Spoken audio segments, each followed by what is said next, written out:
afternoon, everybody. There are few students who had attended early bird batch, but we have few students who are coming for the first time for this subject. तो early bird में भी हम लोग को क्या है, surety नहीं था कि हम लोग सीए इंटर के बैच में रहेंगे, बट अभी बहुत श्योरिटी आ गया है and suddenly the burden on you has increased. तो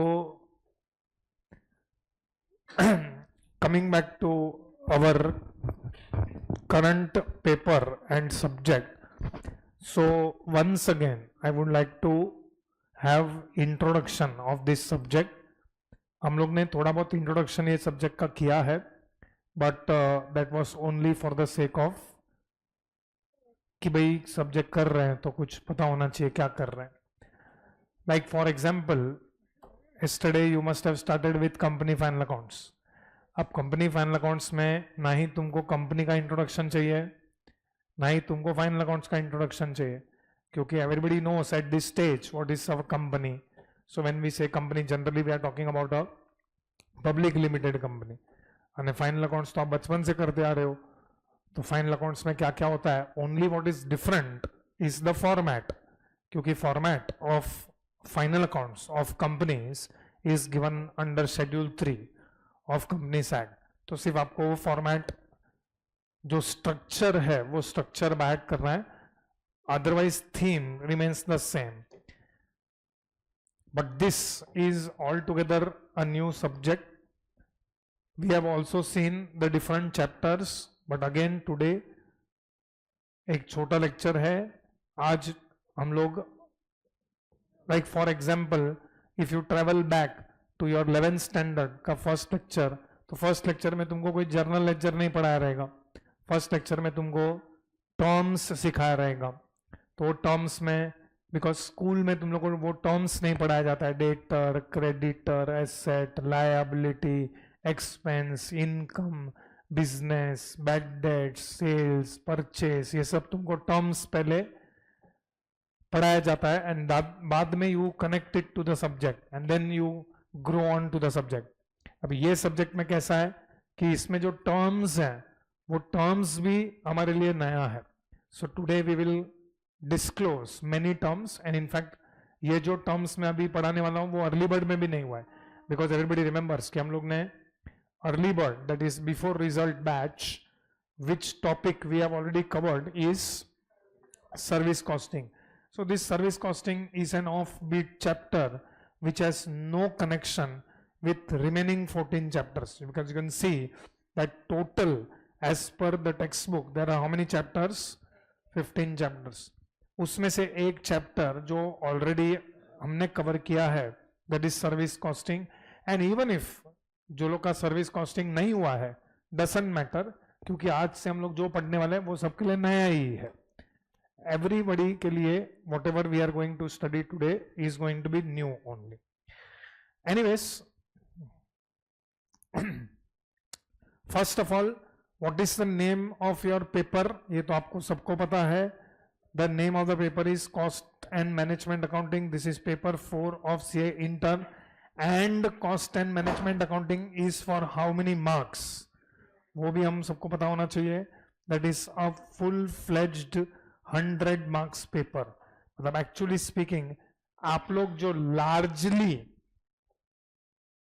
ये सब्जेक्ट में करोगे इज ओनली कॉस्ट अकाउंटिंग. मतलब management accounting is very less. In fact management accounting is only theoretical. मतलब लार्जली जो आप ये सब्जेक्ट में करोगे that is which accounting? Cost accounting. So main focus is on cost accounting in this particular subject. So let us just run through the chapters. ये chapters मैंने पहले भी बताया था, but just first chapter you can see. First chapter is introduction to cost and management accounting. Actually ये chapter first नहीं last में कराया जाता है, क्योंकि ये chapter में सब कुछ क्या है, is all theory. मतलब जैसे मैंने अभी थोड़ी देर पहले बोला, there are certain terms जो रहेगा, वो terms का जो भी है उसके अंदर. अब ये terms हम लोग सब कुछ first lecture में, आज तो मैं बता ही नहीं सकता हूँ. So there are certain terms जो सर्टन टाइम पे ही डिस्क्लोज करेंगे, एंड ओवरऑल एंड में जब आप ये चैप्टर रिफर करोगे ऑटोमेटिकली ये चैप्टर आपको पता चलेगा कि that is over. Then we have chapter number 2, 3, 4. Chapter number 2 is something called as material cost. इसके बारे में हम लोग आज के लेक्चर में थोड़ा बहुत बात करेंगे. Chapter number 3 is something called as which cost, employ cost. इसके बारे में भी हम आपके ये लेक्चर में बात करेंगे. Then the next chapter that you have is overheads, absorption costing method. ये दोनों अलग अलग वर्ड्स हैं. एक्चुअली ओवरहेड्स एक अलग वर्ड है एंड एब्जॉर्प्शन कॉस्टिंग मेथड ये अलग है. सो ओवरहेड्स के बारे में भी हम लोग बात करेंगे. Regarding all three we will discuss today. We will not only discuss about material but we will also discuss about employee cost and we will also discuss about overheads. उसके बाद next chapter is something called as activity based costing. ये final करके कुछ नहीं होता है. Activity based costing, that is the name of the chapter, activity based costing. Then chapter number 6 is cost sheet. Chapter number 7 is cost accounting system. Chapter number 8 में you can see there is something called as unit and batch costing. Chapter number 9A और 9B. 9A है तो 9B है ही नहीं तो इसको 9 ही बुलाते हैं हम लोग. is which costing? job costing. उसके बाद chapter number 10 is process and operation costing. chapter number 11 is something called as joint products and byproducts. chapter 12 जो already हम लोग ने देखा service costing. And chapter number 13, 14 which is standard marginal and last में you have budget and budgetary control. ये पूरे subject में 15 chapters हैं. ये 15 में से एक भी चैप्टर तुमने नहीं सुना है. That is enough to conclude that this entire subject is new for you. Of course, like yesterday तुम लोग का डायरेक्ट टैक्स चालू हुआ. There is a new subject for you because you have not done at your lower levels. अब जब मैं lower level बोल रहा हूँ ना तो फाउंडेशन लोअर लेवल है. मतलब 11th 12th का तो हम लोग बात ही नहीं कर रहे हैं. 11th 12th कभी गिनती में था ही नहीं. 11th 12th is not a degree first of all. तो 11th 12th is just a formality कि वो हमको करना है कि 11th 12th हम लोग पास हैं. तो व्हेन आई से lower level, now for you lower level is foundation. तो फाउंडेशन लेवल पे ये सब नहीं क्या है ऑब्वियसली बिकॉज फाउंडेशन लेवल पे तो 4 ही तो पेपर था. आपके लिए कौन सा पेपर नया नहीं है? इस एडवांस्ड नया नहीं है मतलब उसका लैंग्वेज नया नहीं है आपके लिए.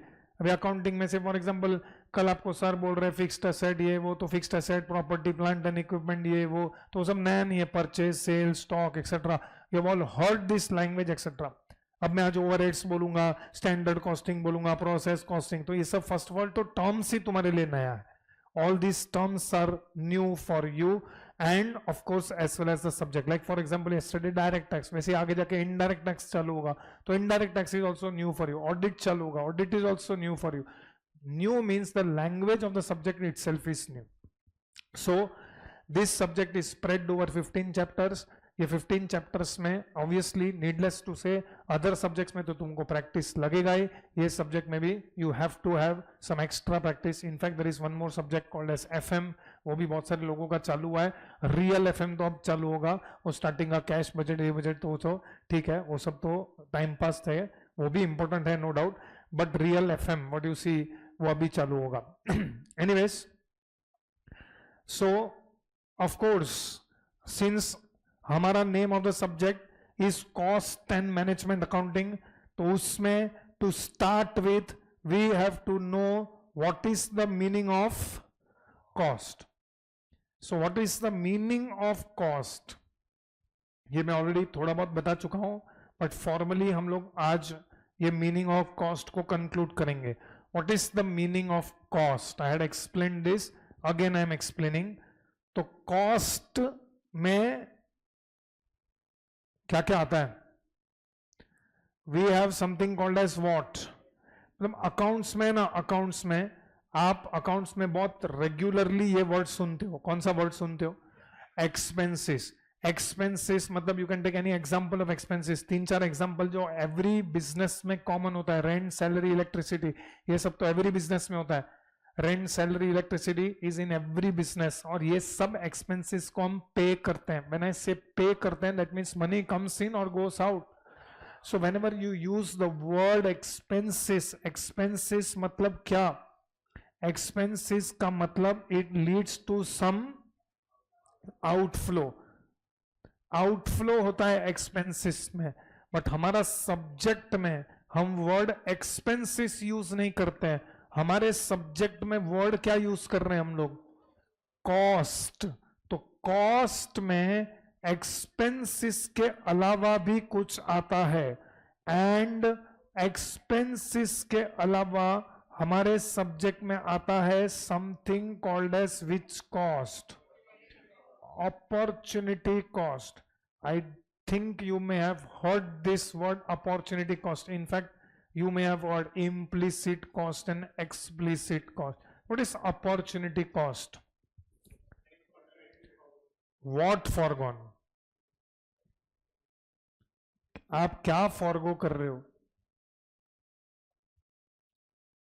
फॉरगॉन बराबर, बट व्हाट फॉरगॉन?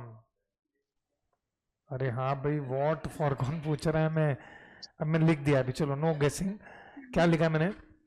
बेनिफिट क्या? Forgone from next best alternative, benefit forgone from next best alternative. See, इसके लिए मैं हमेशा एक छोटा सा एग्जांपल देता हूं। हम लोग सीए बनने के बाद क्या दो चीज प्रेफर करते हैं करने का, मतलब ऑफ कोर्स इसके अलावा बिजनेस भी आप कर सकते हो, लेकिन सीए करने के बाद शादी करने के अलावा हमारे पास दो ऑप्शन है। क्या दो ऑप्शन है? या तो आप जॉब करोगे या तो आप प्रैक्टिस चालू करोगे। चलो जॉब करोगे तो क्या सैलरी एक्सपेक्ट कर रहे हो आप लोग? प्लीज बी रीजनेबल, 2-5 करोड़ मत बोलना, नहीं तो एग्जांपल मैं ही खत्म कर दूंगा। बोलो जॉब करोगे तो क्या पर एनम सैलरी बोलो, ऐसा पर महीने का मत बोलो। 10 लाख का सैलरी, ऐसे थोड़ा 10 लाख को डिवाइड बाय 12 करेगा तो 1,66,667 ऐसा नहीं, थोड़ा राउंड फिगर बोल। 12 लाख, 1 लाख का सैलरी बस, 18 लाख तो रख कम से कम, 18 lakhs पर एनम। ठीक है, चलो 18 lakhs पर एनम का हम लोग जॉब एक्सपेक्ट कर रहे हैं, इससे ज्यादा ही मिलेगा ऑफ कोर्स, बट हम एक बेस फिगर ले रहे हैं। फर्स्ट ईयर है to start with 18 lakh 20 lakh मिलेगा। या प्रैक्टिस करोगे तो भी कुछ तो इनकम आएगा, यस और नो? तो प्रैक्टिस करोगे तो से फॉर एग्जाम्पल 15 lakhs आएगा per annum. Now suppose you are determined, बोला कुछ भी हो नहीं, मैं तो प्रैक्टिस ही करेगा। आई हैव डिसाइडेड और यू हैव डिसाइडेड, नहीं भाई मुझे प्रैक्टिस ही करना है, मैं किसी का गुलामी नहीं करेगा। I will not do job, practice ही करूंगा। प्रैक्टिस करोगे तो इनकम कितना होगा? 15 lakhs per annum. Do you agree with this? Okay. How much are you sacrificing? How much is benefit foregone from next best alternative? Instead of doing practice, you could have done what? Job. तो job से how much is the benefit that you would have got? 18 lakhs. वो 18 lakhs को आप क्या कर रहे हो? Sacrifice कर रहे हो. You are sacrificing 18 lakhs to earn how much? 15 lakhs. तो practice करने का opportunity cost क्या है? 18 lakhs. What is the opportunity cost? मैंने वहां पे benefit लिखा है, मैंने वहां पे net benefit नहीं लिखा है. Yes or no? How much is benefit foregone? So 18 lakhs is the opportunity cost of doing practice. Yes or no?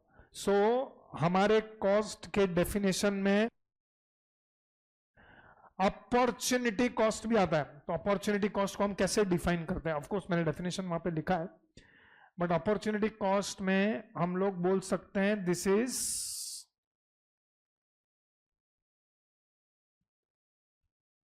What is this called as loss of inflow. ये आप अकाउंट्स में कभी भी record नहीं करते हो. In accounts you never record which cost? Opportunity cost. आप कभी भी अपॉर्चुनिटी कॉस्ट अकाउंट्स में रिकॉर्ड नहीं करते हो. Opportunity cost are never recorded in books of accounts. आपने रेंट फॉरगो किया, आपने इंटरेस्ट फॉरगो किया, ये सब आप कभी भी बुक्स ऑफ अकाउंट्स में रिकॉर्ड नहीं करते हो, you don't record opportunity cost. But ये सब्जेक्ट में हम अपॉर्चुनिटी कॉस्ट को कंसीडर करते हैं। देयर आर मल्टीपल चैप्टर्स जिसके अंदर अपॉर्चुनिटी कॉस्ट का डिस्कशन आएगा। चैप्टर नंबर 2 में आएगा एम्प्लॉय कॉस्ट में, chapter number 6 rather chapter number 9 में आएगा अपॉर्चुनिटी कॉस्ट, 11 में आएगा, जॉइंट प्रोडक्ट बाय प्रोडक्ट में आएगा, चैप्टर 14 में तो बहुत बार आएगा।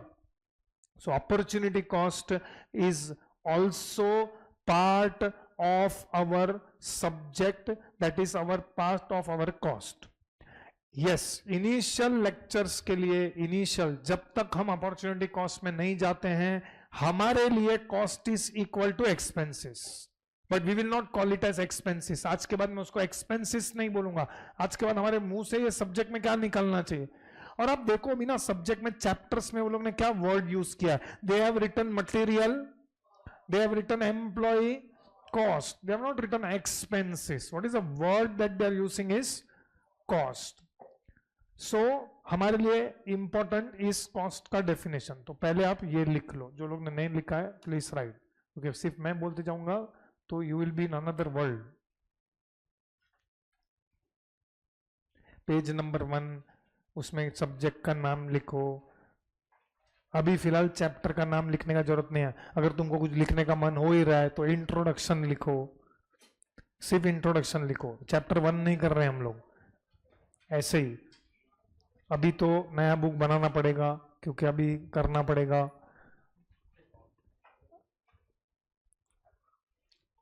You can give the heading introduction. ये मैंने जो भी लिखा है वो आप कॉपी कर सकते हो। If you want, you may not copy that example, क्योंकि वहां पे जो अमाउंट्स लिखे हैं उससे ज्यादा ही हम कमाएंगे।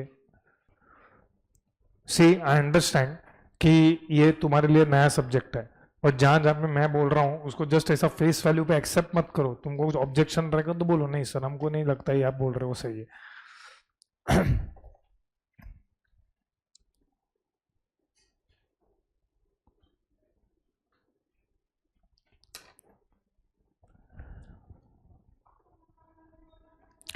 Okay, now I will ask you one simple question.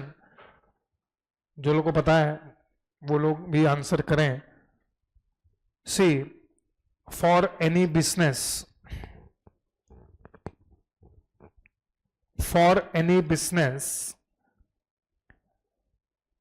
information about cost is important. मतलब मैं जब एनी बिजनेस बोलता हूं, आप विजुअलाइज करो, we are talking about those who are sitting at the top management level. जो टॉप मैनेजमेंट में है, सीएफओ, मैनेजिंग डायरेक्टर एक्सेट्रा, ये लोग जो टॉप लेवल पे बैठे हैं, do they require information related to cost? Yes. Why you require information related to cost? क्यों चाहिए आपको कॉस्ट का इंफॉर्मेशन? किस चीज के लिए चाहिए? For what you require information related to cost? To plan. So in business what is the major inflow? Sales कैसे आता है? अरे सेल्स करने के लिए क्या करना पड़ता है? सर्विसेज देना पड़ता है। हम लोग मेजोरिटी सर्विस इंडस्ट्री का बात नहीं कर रहे हैं, वो चैप्टर हो गया। नॉन सर्विस ऑर्गेनाइजेशन का बात करते हैं, तो उसको बेचना पड़ता है। तो बेच के कैसे रेवेन्यू आता है? तो कुछ तो डिसाइड करना पड़ेगा ना हमको। क्या डिसाइड करना पड़ेगा? सेलिंग प्राइस डिसाइड करना पड़ता है। अच्छा, सेलिंग प्राइस बचपन में पढ़ा रहेगा स्कूल में, how to decide selling price, what plus what is equal to selling price. The most logical way of deciding selling price is cost plus profit is equal to selling price. इस formula में आपको loss कभी नहीं हो सकता है। अरे cost plus profit कर रहे हो ना आप, तो मतलब आप पूरा कॉस्ट कस्टमर के पास से रिकवर कर रहे हो। तो कॉस्ट में प्लस आप प्रॉफिट। अब मेरा कॉस्ट 1000 रुपया है, प्लस उसमें मैं 500 रुपया प्रॉफिट ऐड करूंगा, 50% ऑन कॉस्ट, तो 1500 रुपये में मेरा प्रोडक्ट बेचूंगा। अब मेरा कॉस्ट ही 1000 रुपया, तो उसको 800 में तो बेचूंगा ही, तो लॉस ही होने वाला है। पीएनएल अकाउंट बनाने का जरूरत ही नहीं है। So cost plus profit is equal to selling price. Is the most logical way. उल्टा डिसाइड हो सकता है क्या? पहले सेलिंग प्राइस डिसाइड किया, हाँ वो भी मैंने मेंशन किया था, ऐसा भी पॉसिबल है। First you decide which price, target price.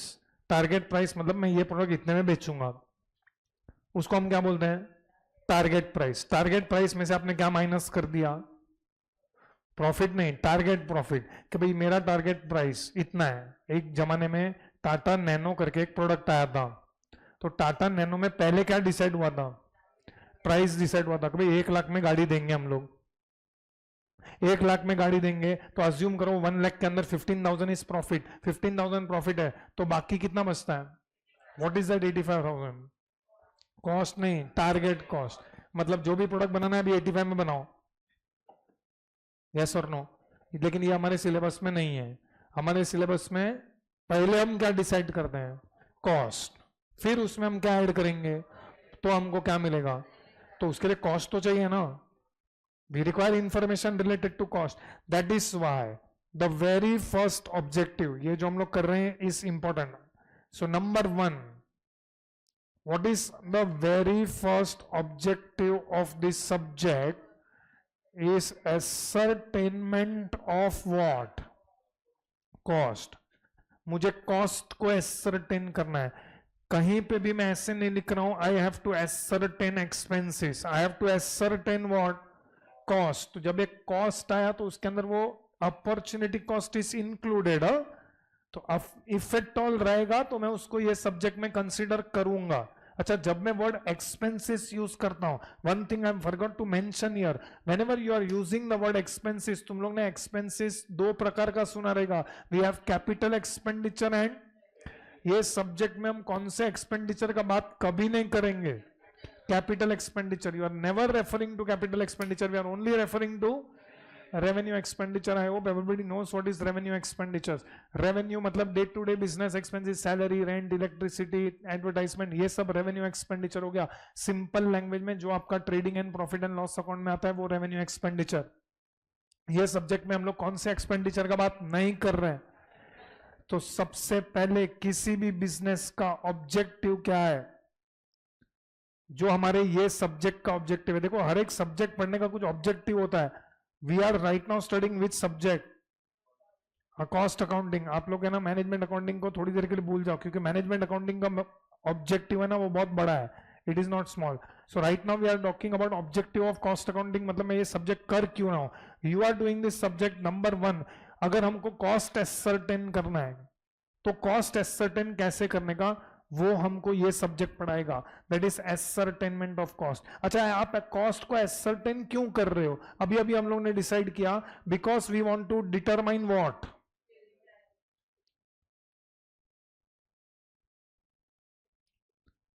Determination of selling price and subsequently selling price आपको मिल गया, कॉस्ट भी आपके पास है, तो you will also find out nothing but what, profit.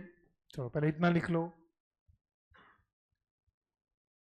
What is another reason for which we require information relating to cost in any company. आपको cost का इंफॉर्मेशन क्यों चाहिए, चलो कॉस्ट का इंफॉर्मेशन सेलिंग प्राइस डिसाइड करने के लिए चाहिए। This is the most important decision that any company has to take. कोई भी कंपनी रहेगा उसको सेलिंग प्राइस तो डिसाइड करने के लिए कॉस्ट का इंफॉर्मेशन चाहिए ही चाहिए, वरना उसके बिना selling price decide generally possible नहीं है। So right now that is one of the reason why we require information related to cost. What is another reasons जो आप लोग ग्रेजुअली ये सब्जेक्ट में पढ़ेंगे। Point number 3, we require information relating to cost for doing something called as what, cost control। cost control करने का एक procedure होता है, कैसे करने का कॉस्ट कंट्रोल, चलो मुझे कॉस्ट कंट्रोल करना है, कैसे करूं। ये ऑर्गेनाइजेशन में कि do you agree that teachers को जो हम लोग फीस दे रहे हैं is one of the cost for this company. हाँ, मुझे टीचर का कॉस्ट कंट्रोल करना है, कैसे करूं, लेक्चर कम कर देने का, लेक्चर कम कर देने का, देर बाय टीचर का इनकम कम हो जाएगा और कल टीचर छोड़ के चला जाएगा, तो पक्का कॉस्ट कंट्रोल हो गया। तो आप तो कॉस्ट बढ़ाने का बात कर रहे हो मैडम, बेनिफिट प्रोवाइड करूंगा तो खर्चा करना पड़ेगा। कॉस्ट कंट्रोल करना है मेरे को, आप समझो, it is not that easy, you have to think. ऐसा बजर राउंड नहीं है कि कॉस्ट कंट्रोल वर्ड फेंका ना ये मुंह में निकल दिया। जस्ट थिंक पहले, मुझे कॉस्ट को कंट्रोल करना है। एंड बाय द वे दूसरा वर्ड भी है इस कॉस्ट, कि दोनों सेम नहीं है। Cost control and cost reduction, these are two different concepts. This is one of the very important theory question institute जो पूछता है इंटर में, cost control versus cost reduction. अभी मैं बहुत शॉर्ट में इसको एक्सप्लेन करूंगा। इनफैक्ट कॉस्ट कंट्रोल के ऊपर पूरा एक चैप्टर है, that is chapter number 13, that is standard costing. उसी के अंदर कॉस्ट कंट्रोल कैसे करने का वो सिखाया जाता है। Now say for example what I was talking about, so I am talking about cost control. So ध्यान से सुनो, कॉस्ट को कंट्रोल कैसे करने का। ये जनरली आप लोग रियल लाइफ में करते नहीं हो, बट मैंने एक एग्जांपल दिया था, I don't know you remember. से फॉर एग्जांपल आप लोग को आपकी मदर ने मार्केट में भेजा, जाके ये सब्जी लेके आ। What will your mother give you instruction?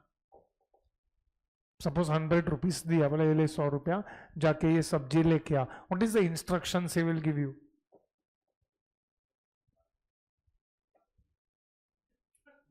ठीक है, ओके, बार्गेन करना, जितना बोलेगा उतना देख के मत आना, या इससे ज्यादा मत देना। इससे ज्यादा मत देना मतलब she has given you something called as standard. Simple language में टारगेट दे दिया आपको।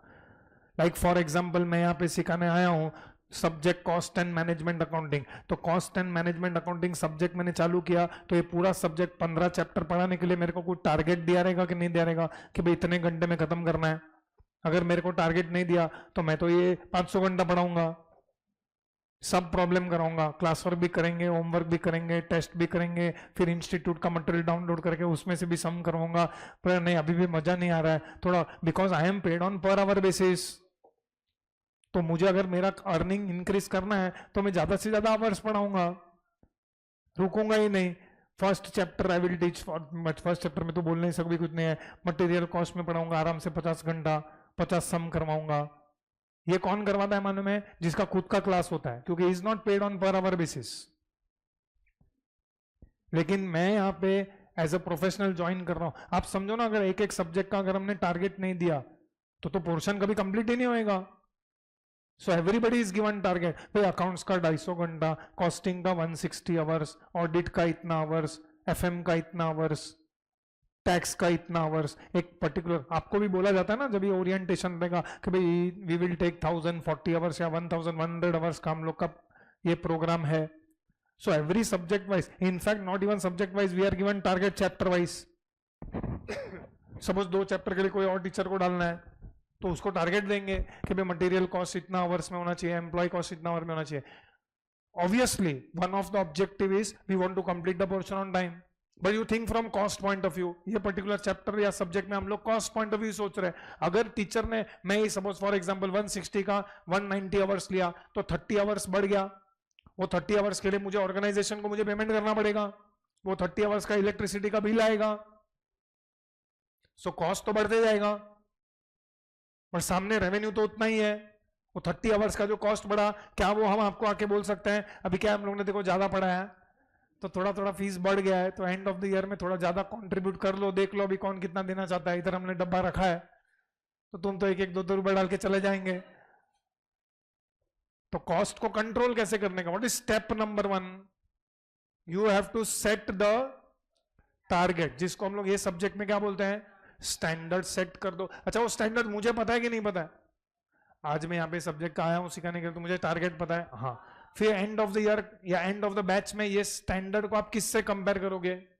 एक्चुअल के साथ कंपेयर करोगे, और हमेशा स्टैंडर्ड और एक्चुअल एग्जैक्टली सेम होगा? नहीं, there will be some deviation. तो डिविएशन, अच्छा डिविएशन आपने कैलकुलेट किया, वो डिविएशन कैलकुलेट करने के बाद अगर आप कुछ नहीं करोगे ना तो that means you are just doing postmortem. तो वो डिविएशन कैलकुलेट करने के बाद आप करेक्टिव एक्शन लो।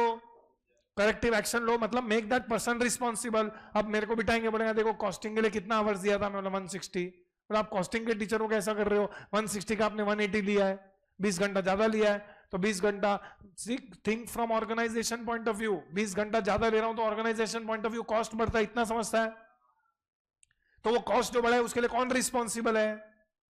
हाँ, तो वो रिस्पॉन्सिबल है तो कुछ तो करेक्टिव एक्शन लेना पड़ेगा। हाँ, तो हमारे इसमें कोई करेक्टिव एक्शन नहीं रहता है। लेकिन think from public limited company point of view, public limited company point of view, labour ज्यादा आवर्स लेता है तो लेबर को ज्यादा आवर्स के लिए पेमेंट करना पड़ता है, तो somebody in the organization is responsible, तो you make that person responsible. और जो पर्सन रिस्पॉन्सिबल है उसको पता है कि कल मुझे रिस्पॉन्सिबल करेंगे। अच्छा, ऑर्गेनाइजेशन में क्या करेक्टिव एक्शन रहेगा?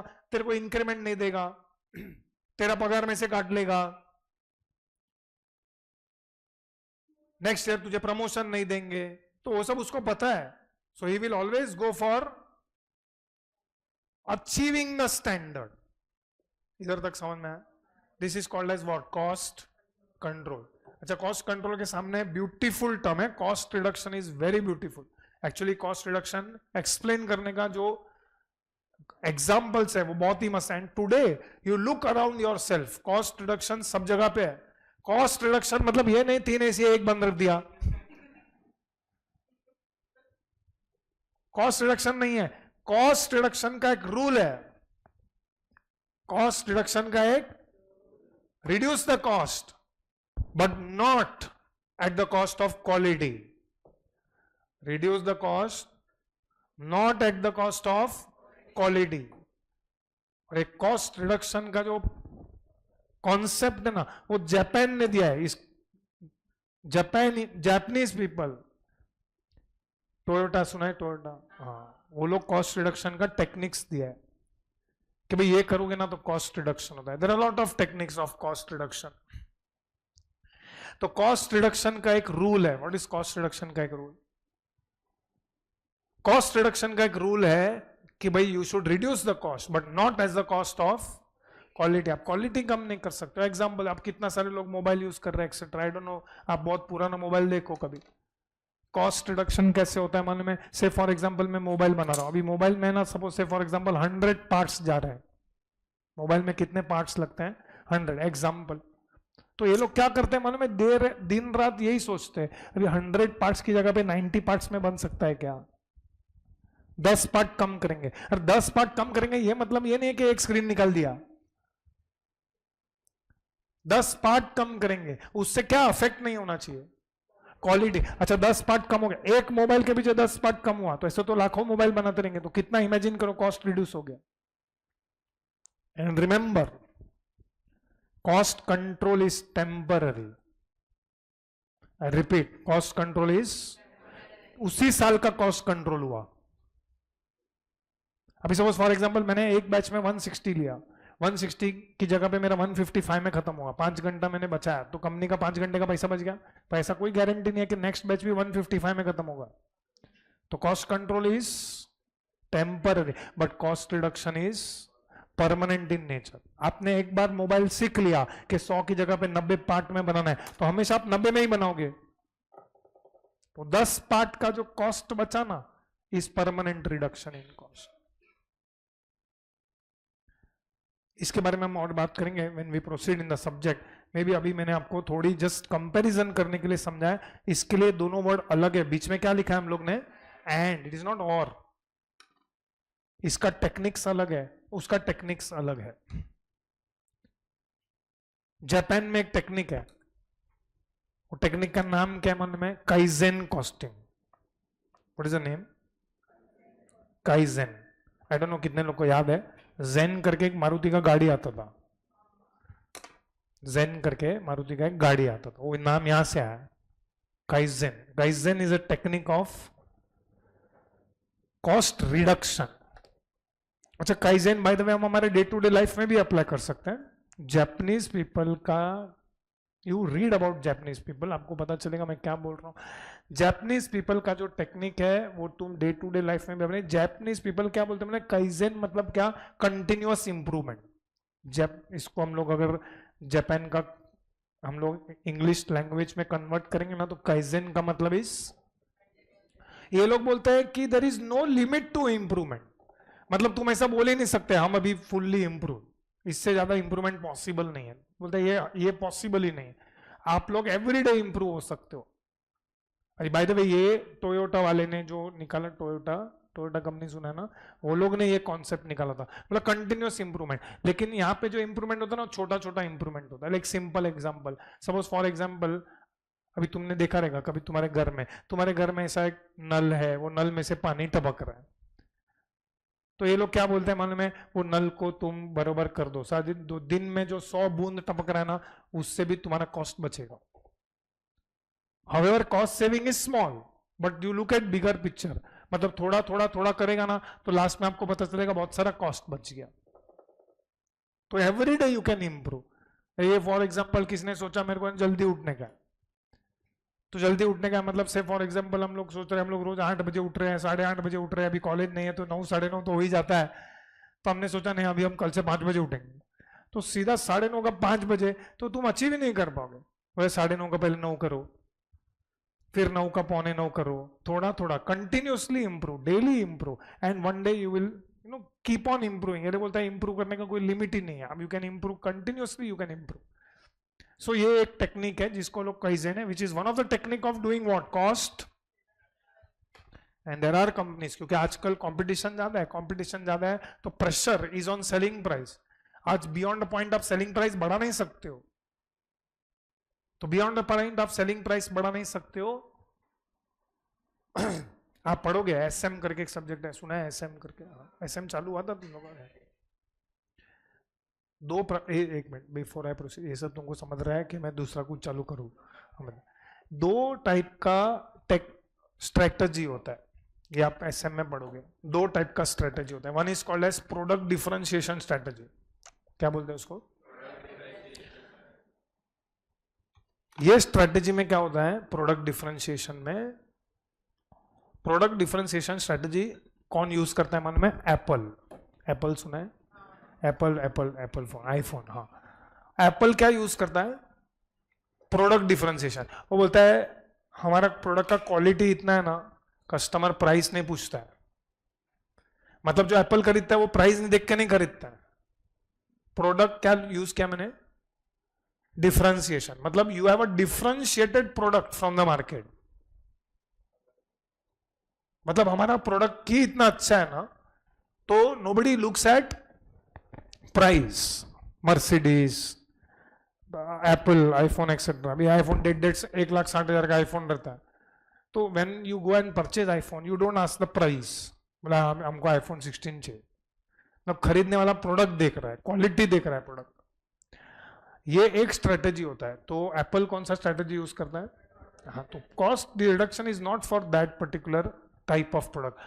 दूसरा स्ट्रेटेजी होता है cost benefit strategy. Cost benefit, या उसको हम लोग, जो लोग क्या करते हैं, कॉस्ट को रिड्यूस करके अपना प्रॉफिट बढ़ाते हैं, because beyond the point they can not increase their selling price.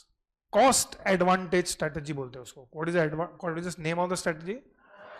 या कॉस्ट लीडरशिप स्ट्रेटेजी, अलग अलग नाम है। बेस्ट नाम is cost leadership. What is the name?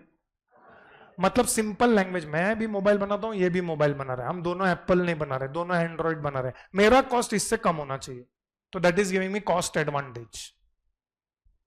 वो लोग ये यूज करते हैं कॉस्ट रिडक्शन। ये आप एसएम में दोनों स्ट्रेटेजी के बारे में पढ़ोगे। क्या दो स्ट्रेटेजी है? Product differentiation and cost leadership. Product differentiation का एग्जांपल इज एप्पल वाला लोग प्रोडक्ट बोलता है हमारा प्रोडक्ट के लिए, मतलब सिंपल लैंग्वेज में कस्टमर आता है, does not look at price, but cost leadership वाला जो करना, उसमें customer is looking at price and then buying the product. तो मेरा प्राइस कब कम होगा? When can I have advantage over him? नहीं, मैं और ये दोनों एंड्रॉइड फोन बना रहे हैं, एग्जाम्पल, बरोबर है। अब ये भी एंड्रॉइड बना रहा है, मैं भी एंड्रॉइड बना रहा हूं। मेरा सेल कब बढ़ेगा? जब मेरा प्राइस इससे कम होगा। तो मेरा प्राइस मैं कब कम कर पाऊंगा? कब कॉस्ट कम करूंगा, तो मतलब कॉस्ट रिडक्शन करना पड़ेगा। All said and done, moral of the story, इसके लिए तुमको पता होना चाहिए कि तुम्हारा कंपनी में कॉस्ट क्या क्या इनकर हो रहा है, तो ही आप कॉस्ट कंट्रोल और कॉस्ट रिडक्शन कर पाओगे। And last one which is very important, जो आप ये आपके लेवल पे करोगे भी, इज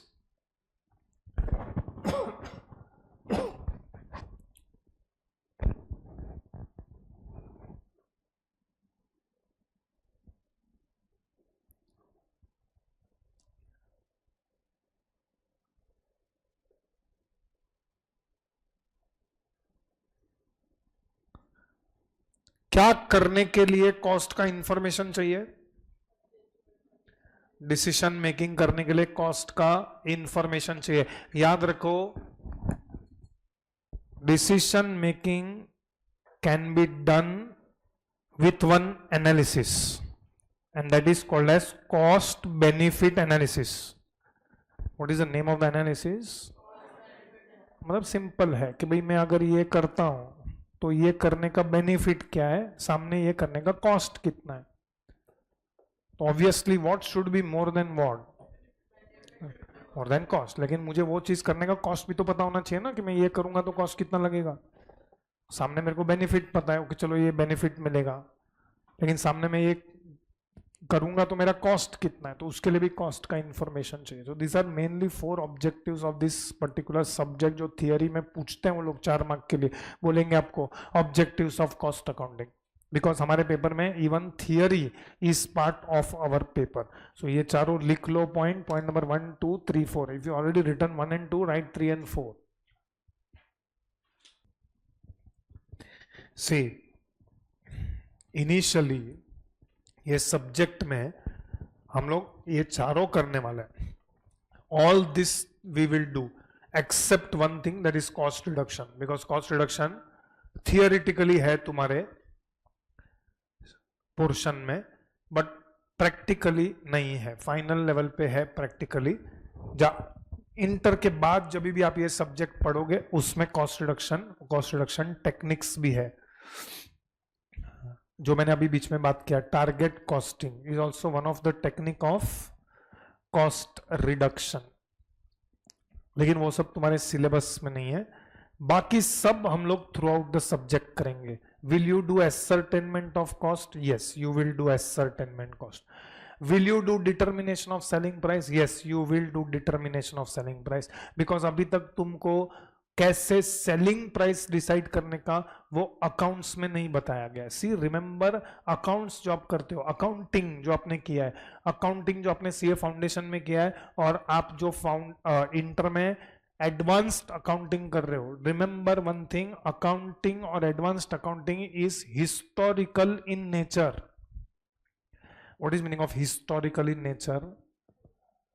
तुम लोग जो रिकॉर्ड कर रहे हो ट्रांजैक्शंस, वो कौन से ट्रांजैक्शंस रिकॉर्ड कर रहे हो? प्रेजेंट के फ्यूचर? पास्ट ट्रांजैक्शन रिकॉर्ड कर रहे हो। आप जब भी ट्रांजैक्शन पढ़ोगे ना तो उसमें लिखा रहता है purchased, sold, paid, received. So whatever transactions you are recording in accounting is past transaction. You are not recording anything related to present, or you are not recording anything related to future. लेकिन इस subject में and largely management accounting में जो theoretical है, you are thinking about the future. मुझे ये product future में कितने में बेचना चाहिए। वन मोर थिंग जो इसमें मैंने लिखा नहीं है, but one more thing that you will study, in fact तुम लोग अगर इंडेक्स बराबर से सुना रहेगा तो you have something called as budgets. Budgets किसका बनाया जाता है? पास्ट, प्रेजेंट के future?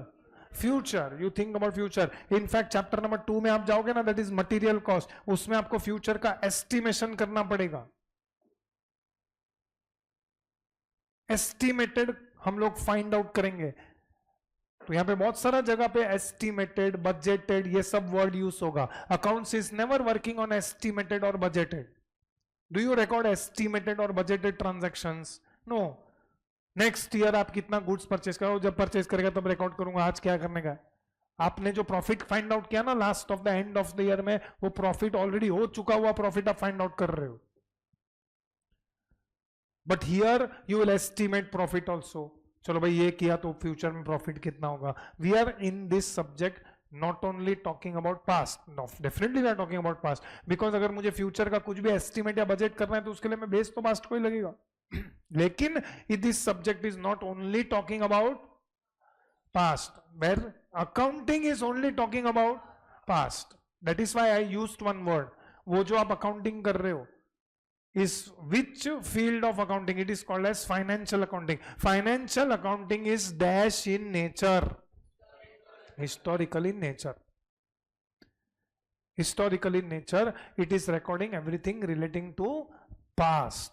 But in this subject we will talk about estimated, budgeted, future के बारे में हम लोग बात करेंगे. बहुत कुछ यहाँ पे हम जो कैलकुलेशन करेंगे वो बिगिनिंग ऑफ द ईयर पे होगा. Sir beginning of the year पे मेरे को ये डिसाइड करना पड़ेगा कि पूरे साल में मटेरियल कितना लगेगा. उसके बेसिस पे मैं आगे का डिसीजन लेने का. मटेरियल में बहुत सारा डिसीजन लेना पड़ता है. कब परचेस करूं, कहां से परचेस करूं, कितने में परचेस करूं, कितना परचेस करूं. तो वो सब के लिए तुमको एडवांस में सब पता होना चाहिए कि पूरे साल में मटेरियल कितना लगेगा. अच्छा पूरे साल में मटेरियल कितना लगेगा दैट डिपेंड्स अपॉन तुम प्रोडक्शन कितना करने वाले हो. तो ये सब बिफोर द ईयर होता है कि एंड ऑफ द ईयर होता है. Before the year you have to estimate so many things. ये जस्ट मैं आपको ऊपर ऊपर से बता रहा हूं. जब हम ईच एंड एवरी चैप्टर के डिटेल में जाएंगे तब आप देखोगे कि ईच एंड एवरी चैप्टर में कहीं ना कहीं ये वर्ड आता ही है, एस्टिमेटेड और बजटेड. इनफैक्ट ओवरहेड्स चैप्टर उसमें तो आप बजटेड के बेसिस पे बहुत कुछ कैलकुलेशन करोगे. When you go to marginal costing chapter, budgets करके तो पूरा चैप्टर है तुम्हारे साथ में. तो in this subject obviously we are not only talking about past but we are also talking about future. So कोई सिंपल लैंग्वेज में पूछेगा ना, सर हम लोग जो अकाउंट्स करते हैं और हम लोग जो ये सब्जेक्ट करते हैं उसमें डिस्टिंग्विश बताओ ना. अरे दोनों सब्जेक्ट का पर्पस अलग है. तुम जो अकाउंट्स कर रहे हो उसको हम अकाउंट्स नहीं बोलते हैं, उसको हम फाइनेंशियल अकाउंटिंग बोलते हैं. फाइनेंशियल अकाउंटिंग का पर्पस क्या है? Preparation and presentation of financial statements. What is the objective of that subject? Preparation and presentation of financial statement. मतलब सिंपल लैंग्वेज में तुमको जो अकाउंटिंग या एडवांस्ड अकाउंटिंग जिसको तुम अकाउंट्स बोलते हो उसको फाइनेंशियल अकाउंटिंग बोलते हैं. फाइनेंशियल अकाउंटिंग आपको किस चीज में हेल्प करता है? Preparation of financial statement. Financial statement मतलब सिंपल लैंग्वेज में income statement and balance sheet जो तुम लोग कल एडवांस्ड अकाउंटिंग में कर रहे हैं. और सिंपल लैंग्वेज में मुझे फाइनल अकाउंट्स बनाना है तो उसके लिए मैं फाइनेंशियल अकाउंटिंग का हेल्प लेगा. Presentation of financial statement, financial statement को कैसे प्रेजेंट करने का, ये वो सब्जेक्ट का ऑब्जेक्टिव हो गया. ये सब्जेक्ट का ऑब्जेक्टिव आपके सामने है. कहीं पे भी लिखा है मैंने कि इसमें हम लोग पीएनएल अकाउंट बनाएंगे? नहीं, वो सब करने के लिए फाइनेंशियल अकाउंटिंग है. तो उसके लिए तुमको ये अलग सब्जेक्ट क्यों? This subject is only for the purpose of providing information related to cost. Cost accounting subject is only for providing information related to cost for doing two things. Number one, control and decision making. किसी भी management को दो चीज ही करना है. क्या करना है? जो ऊपर बैठा रहेगा ना मैनेजमेंट में हायर लेवल पे, वो पूरे ऑर्गेनाइजेशन में दो ही चीज करता है. What is number one? Control. And number two, decision making. ये दो चीज करने के लिए उसको क्या इंफॉर्मेशन चाहिए? कॉस्ट का इंफॉर्मेशन चाहिए. वो इंफॉर्मेशन ये सब्जेक्ट प्रोवाइड करेगा. पूरा subject is study of cost. ये पूरे सब्जेक्ट में कहीं पे भी आप इनकम के बारे में बात ही नहीं करोगे. देखो आप सब जगह पे word cost cost cost cost सब जगह कॉस्ट लिखा है. मतलब एक टोटल सब्जेक्ट है which is only related to information related to cost. ये हो गया फर्स्ट डिस्टिंग्विश. सेकंड डिस्टिंग्विश जो ऑलरेडी मैंने बताया, financial accounting is what in nature? Historic. मतलब उसमें सिर्फ जो ट्रांजैक्शंस हो चुके हैं वही you are recording. You are not recording anything related to future. अरे अपॉर्चुनिटी कॉस्ट तुम रिकॉर्ड नहीं करते हो, forget about related to future. You are not even recording opportunity cost. But ये सब्जेक्ट में you will definitely consider opportunity cost. ये subject में you are not only talking about past but you are also talking about the future related aspects. तो ये हो गया second distinguish between the subjects. So ये एक total separate subject है जो हमको पढ़ना है, दैट इज कॉस्ट अकाउंटिंग. अच्छा अभी नाउ ये सब्जेक्ट का सूटेबिलिटी क्या है? सब्जेक्ट का सूटेबिलिटी. और one more thing, if you ask me sir और एक बनाने के लिए कुछ डिस्टिंग्विश बना ही दो अभी, तो financial accounting for you can say is compulsory in nature. Financial accounting is, और स्पेशली आप लोग पब्लिक लिमिटेड कंपनीज का बात करोगे तो पब्लिक लिमिटेड कंपनी में चॉइस नहीं है. They have to maintain books of accounts. They have to prepare final accounts, they have to prepare financial statement. But this subject is optional. Optional मतलब exam point of view नहीं है. मतलब company point of view this subject is optional. Company may have a separate cost accounting department. Company may have a separate cost accounting department. And जो मैं बोल रहा हूँ ना, there are certain manufacturing companies who have separate cost accounting department. Manufacturing companies का separate cost accounting department होता ही होता है. That is why this subject is more suitable to which type of companies manufacturing. आपको पहला chapter का नाम देख के ही समझ में आ जाएगा what is the name of the chapter. So when we are saying material मतलब क्या? Raw material. So raw material is purchased by which type of companies? ये बहुत सारा है. मटेरियल कॉस्ट में you are talking about raw material, तो manufacturing company आ गया. एम्प्लॉय कॉस्ट, ये लोग ने अभी नए सिलेबस में नाम चेंज किया. एम्प्लॉय कॉस्ट, जब हम लोग जब इंटर में था तब ये चैप्टर का नाम था labour. The name of the chapter was labour. अब वो लोग ने नए सिलेबस में इसका नाम क्या किया है?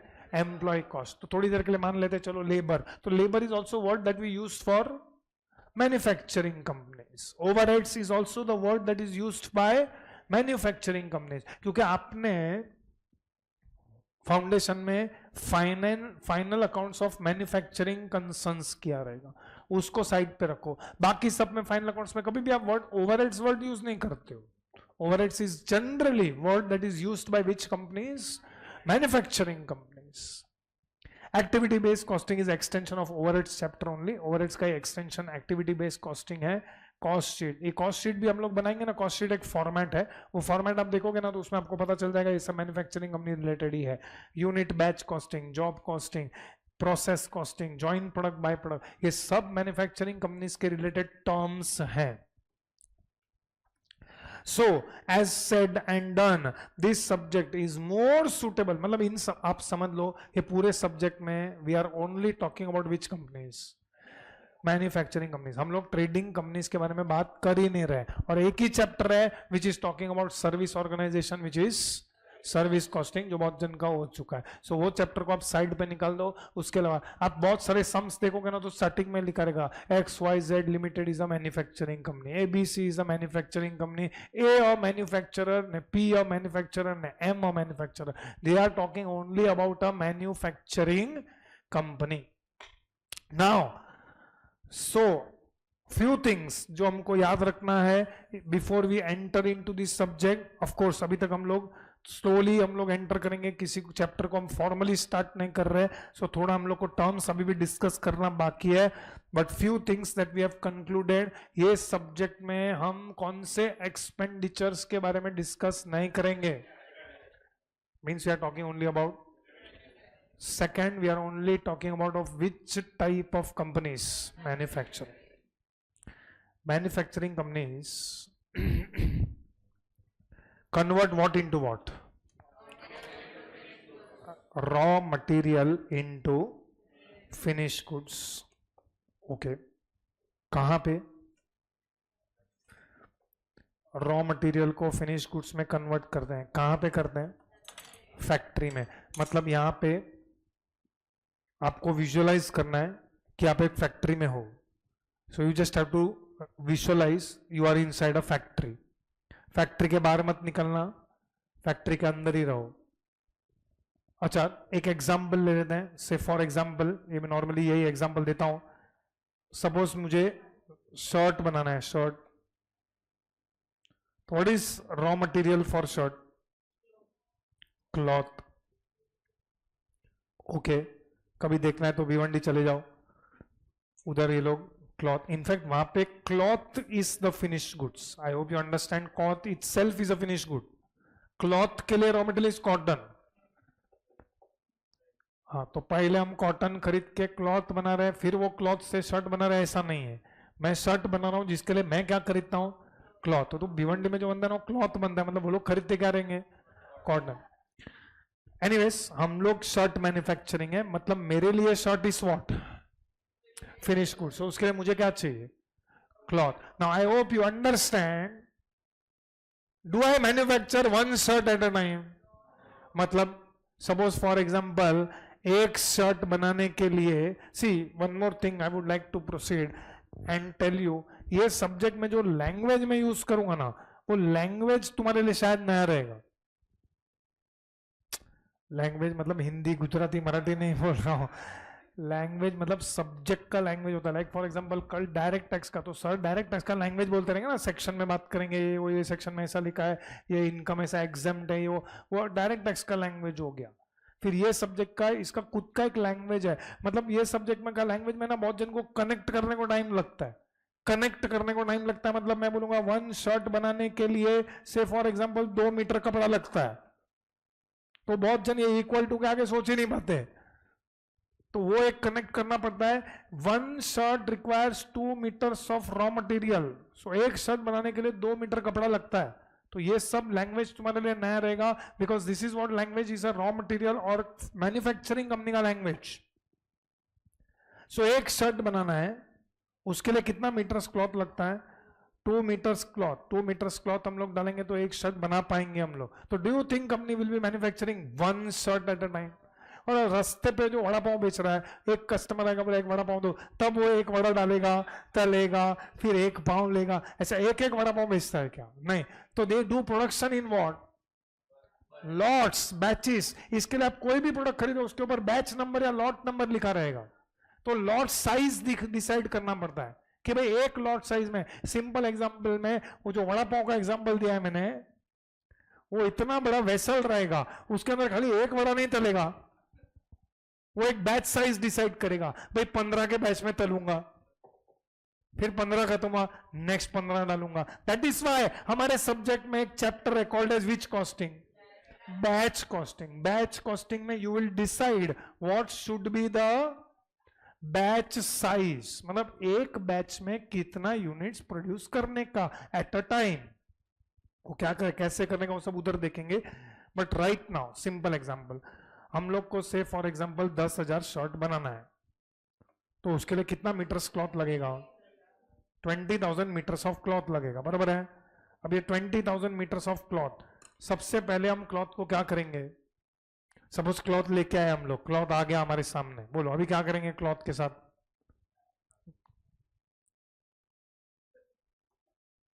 क्या करेंगे? जला देंगे? नहीं तो अरे सब तो कैसे बनाने का बता। अभी हम लोग यहाँ पे शर्ट बनाने को हमको तो नहीं मालूम, काट देंगे, बरोबर है। तो पहले हम क्या करेंगे? क्लॉथ को कटिंग करेंगे। अब आप समझ लो कटिंग 20,000 मीटर का क्लॉथ, मतलब क्या ऐसा एक एक मीटर जाके कट करेंगे कि लॉट में कटिंग चालू होगा?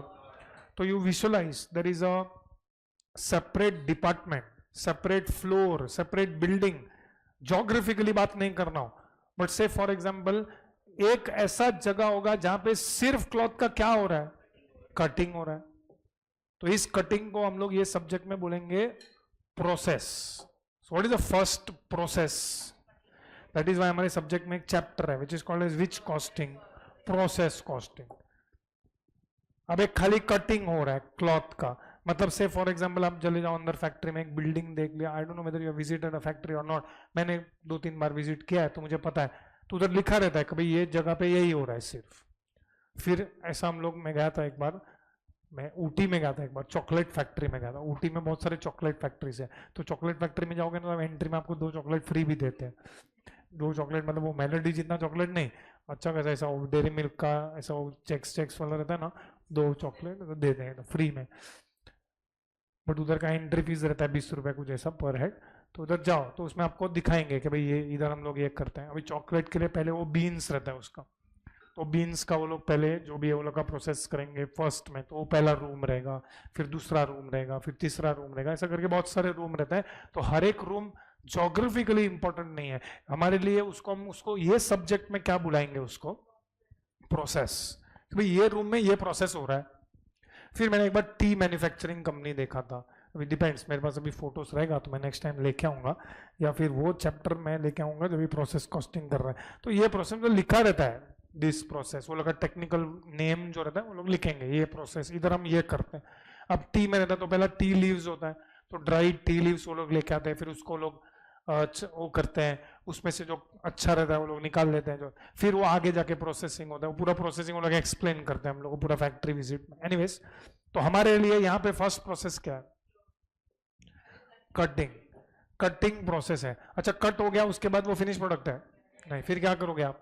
स्टिचिंग करोगे। तो स्टिचिंग करने के लिए भी हमको थ्रेड भी लगेगा, बटन्स भी लगेगा। इनफैक्ट दो सुनो टेक्निकली ये कॉलर्स भी अलग रहता है, ये कॉलर्स अलग रहता है, ये कफलिंग्स अलग रहता है, सब अलग रहता है, वो स्टिच करेंगे, फिर एक प्रॉपर शर्ट तैयार होगा। फिर से फॉर एग्जांपल, तो next process will be called as stitching process, where only what is happening, stitching. अब वो चैप्टर जो हम लोग करेंगे ना, जब भी चैप्टर नंबर टाइम, हर इस प्रोसेस का अकाउंटिंग करना पड़ेगा हमको। I repeat my statement, her process का अकाउंटिंग करना पड़ेगा, कैसे करने का एक्सेट्रा वो सब बाद में देखेंगे। बट राइट नाउ सपोज हम लोग ने ये कर लिया, then you go for next. अगर मुझे क्रिएट करना ही है तो हम फिनिशिंग प्रोसेस करके क्रिएट कर लेंगे। फिनिशिंग प्रोसेस में क्या होगा, जो भी शर्ट बना है उसको हम वॉशिंग करेंगे, ड्राइंग करेंगे, उसका फोल्डिंग करेंगे, पिनिंग करेंगे, आयनिंग करेंगे, बाद में फोल्डिंग करेंगे, बाद में वो लोग उसका पिन करेंगे, वो सब पिन अलग अलग पिन रहता है, फिर बाद में उसको प्लास्टिक जो ट्रांसपेरेंट प्लास्टिक में डालेंगे, और फाइनली वो बॉक्से में डालेंगे, और बाद में बक्सा। तो ये हो गया मेरा फिनिश प्रोडक्ट, तो वो एक अलग प्रोसेस हो गया। नाउ ये सब पूरे एग्जाम्पल में, can you tell me what are the cost that you can find? Cost, मेरे को सब कॉस्ट चाहिए। अच्छा, कॉस्ट में कौन से कॉस्ट का एग्जाम्पल नहीं दोगे आप? कैपिटल एक्सपेंडिचर्स का एग्जाम्पल नहीं। भाई थोड़ी देर में कोई बोलेगा मशीनरी, मशीनरी इज कॉस्ट के असेट, असेट, तो असेट का एग्जाम्पल नहीं चाहिए मेरे को, कॉस्ट का एग्जाम्पल चाहिए। नंबर 2, वो एग्जाम्पल फैक्ट्री रिलेटेड होना चाहिए। मतलब एडवर्टाइजिंग, एडवर्टाइजिंग मतलब advertising is not factory related, factory related example चाहिए। तो एटलीस्ट 15 लोग हैं तो 15 एग्जाम्पल मेरे को चाहिए, नो रिपीटेड एग्जाम्पल्स अलाउड। चलो स्टार्ट। वेजिस, ठीक है वेजिस लिख देते हैं, चलो वेजिस हो गया। फिर what is consumables? Consumables, okay. फिर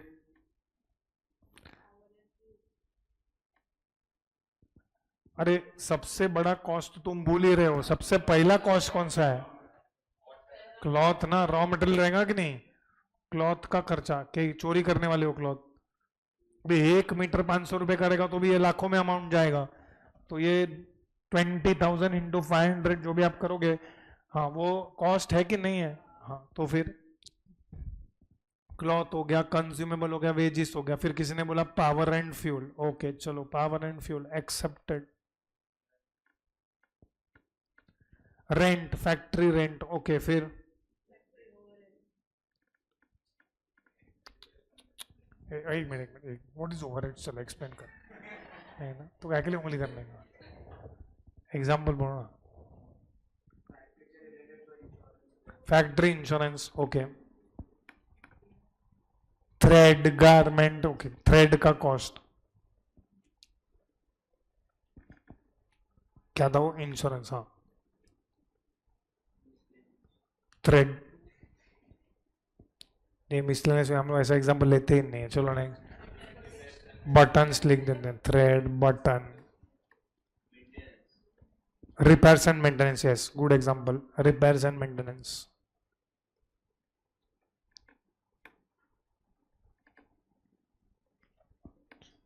चलो अभी तक तो 8 ही एग्जांपल है, और 8 आना चाहिए।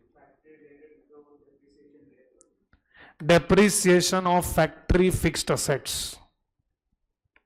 Depreciation of plant and machinery, okay. और ये कोण आहे? हे सांगितलं ना तुला, लूज टूल्स एसेट है कि? हाँ तो ऐसा बोलेगा nut bolt, screw, spare parts, ये सब बोल सकता है, वो कंज्यूमेबल्स में आ गया उसमें, ठीक है।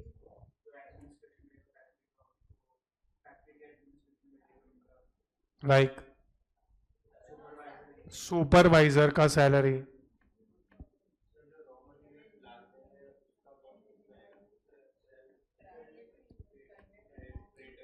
फ्रेट कैरेज, हाँ कैरेज फ्रेट, ओके चलो वो भी है। फिर बस खत्म हो गया। ये इतना बड़ा फैक्ट्री में इनके 9-10 कॉस्ट रहेगा, तो ये लोग का कॉस्ट करोड़ों में कैसे आता है? फिर फैक्ट्री के बाहर ना बुलाना जाने के लिए, फैक्ट्री के अंदर रहो। एक जाते हैं हम लोग, एक बार फैक्ट्री विजिट करके आते हैं, भिवंडी जाएंगे, ऊटी नहीं जाएंगे, ठीक है बोलो और जा सकते नहीं इधर थाना में है ना कैडबरीज का फैक्ट्री, ये इधर थाना तक तो पहुंचना है, उधर हम लोग को जाने नहीं देंगे। बस हो गया इतना ही है।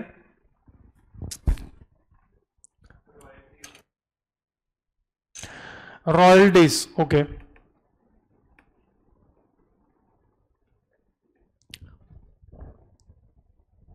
जल्दी बोलो 4 बजे तक टाइम है हमारे पास। Warehouse rent okay, warehouse का rent, warehouse rent I would not like to call it as this one, ठीक है वेयर हाउस रेंट पे हम लोग अलग से डिस्कशन करेंगे। Then hire charges of machinery, machinery hire पे क्यों लेंगे हम लोग, मशीनरी तो हमारा खुद का होगा ना। नहीं नहीं नहीं वो that is not this example, ये तो मशीनरी का भाड़ा हो गया, उसमें तो एसेट हमारा खुद का हुआ, वो अमाउंट तो कैपिटलाइज होगा। हाँ फिर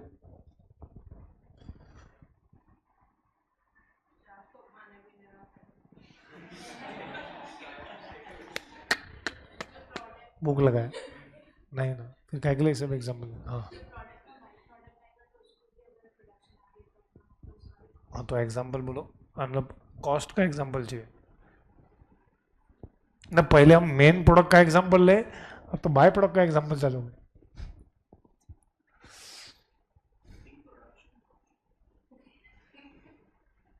अच्छा उसका एग्जाम्पल बोल,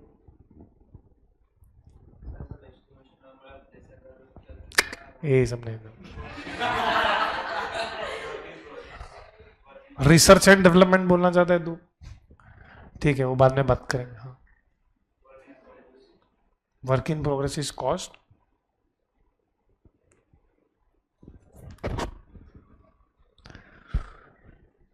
डाइंग कॉस्ट, डाइंग मतलब वो कपड़ा डाई करने का कॉस्ट हो है, डाइंग डाइज डाइज, चलो डाइज लिख देते हैं। पैकेजिंग ओके चलो अच्छा एग्जांपल है पैकेजिंग ओके, फिर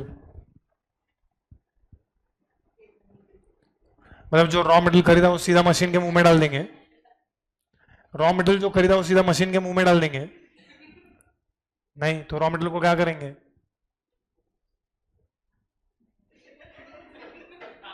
एक एग्जांपल देना, तुम घर पे शाक भाजी लेके आओ तो डायरेक्ट खाना बनाने में डाल देते हो, नहीं तो क्या करते हैं, हाँ तो धोते हैं ऐसे, तो उसको क्या बोलेंगे, यहाँ पे भी ऐसे ही कुछ होएगा ना, अब रॉ मटेरियल खरीदेंगे तो धोएंगे थोड़ी यहाँ पे पूरा, तो उसको क्या करेंगे हम लोग, कुछ भी बोल रहे हो, इंस्पेक्शन करेंगे ना उसका, इंस्पेक्शन कॉस्ट, रॉ मटेरियल को इंस्पेक्ट करेंगे, इनफैक्ट फिनिश गुड्स को भी इंस्पेक्ट करेंगे, क्वालिटी कंट्रोल करेंगे, ऐसा नो।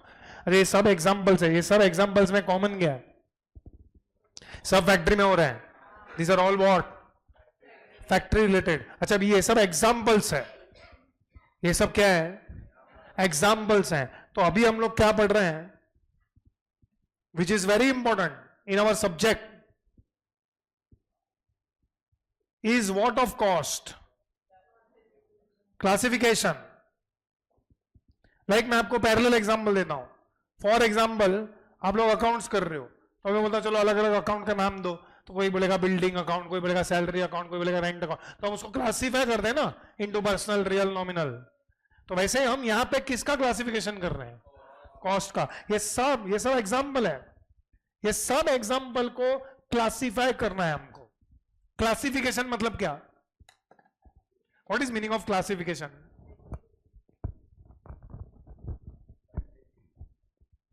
क्लासिफिकेशन मतलब grouping of cost according to their common characteristic. Like for example ये सब जो मैंने एक साइड पे लिखा है, क्लॉथ, कंज्यूमेबल, थ्रेड, बटन, ये सबको हम लोग कौन सा कॉस्ट बोलेंगे, material cost. Wages, supervisor salary, इसमें और भी आ सकता है, सैलरी ऑफ फैक्ट्री मैनेजर, जो इंस्पेक्शन स्टाफ है उसका salary, repairs and maintenance staff का सैलरी, ये सबका सैलरी, तो this are all which cost, labour. And last में जो बच गया उसको एक रेसिडुअल नाम दिया गया है which is called as what, expenses. इसको बोलेंगे एक्सपेंसेस, मतलब जो मटेरियल और लेबर नहीं है वो क्या है, this is classification of cost according to element of cost. According to what of cost, element of cost.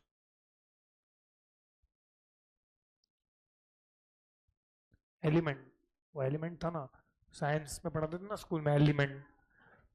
तो यहां पे क्लॉथ, कंज्यूमेबल, थ्रेड, बटन, इसमें एलिमेंट क्या है, it's a material, yes or no? So according to the element of cost, cost can be classified into 3 categories. What are the 3 categories? This is true for all chapters, huh? This is true for in fact service costing also. आप किसी भी organisation में, किसी भी company में, not only manufacturing organisation, किसी भी organisation में आप कॉस्ट को 3 पार्ट में क्लासिफाई कर सकते हो। It is which cost and which cost. हाँ, अभी वो लोग ने लेबर नहीं लिखा है, वो लोग ने एम्प्लॉय कॉस्ट लिखा है, लेकिन तो मैं एम्प्लॉय लिख रहा हूं, employee cost and material cost, employ cost, labour and expenses. अभी फैक्ट्री में आपको जो भी दिख रहा है, से फॉर एग्जांपल झाड़ू पड़ा है, तो झाड़ू का जो कॉस्ट है वो मटेरियल है, बिकॉज झाड़ू एक मटेरियल है। Nut bolt, screw etcetera, cotton rags जो मशीनरी वाइप करने के लिए एक्सेट्रा यूज हो रहा है, this is classification of cost according to what of cost, element. चलो write down.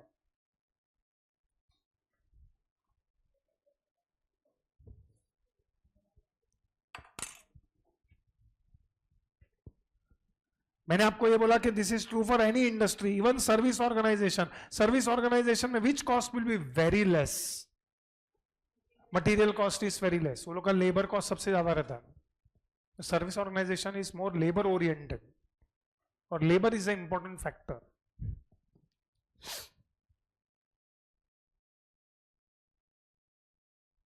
Okay, now listen carefully. अभी जो मैं करने जा रहा हूं वो आपको नहीं करना है। ये जो कॉस्ट लिखा है ना मैंने, how many cost I have written here, 3। Which are the 3 cost that we have written.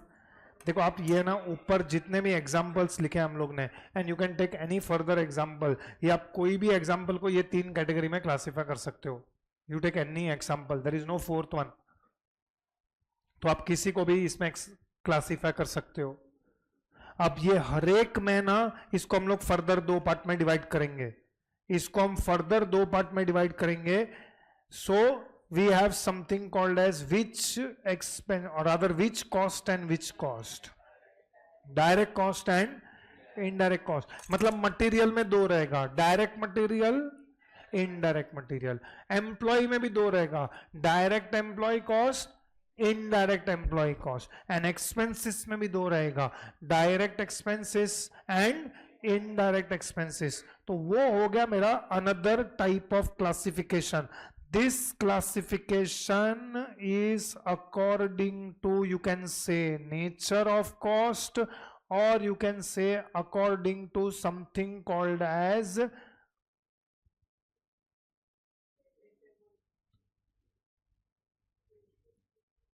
this is classification according to what of cost, traceability of cost, या इसको हम नेचर भी बोल सकते हैं। तो ट्रेसेबिलिटी ऑफ कॉस्ट के हिसाब से cost can be classified into 2 categories.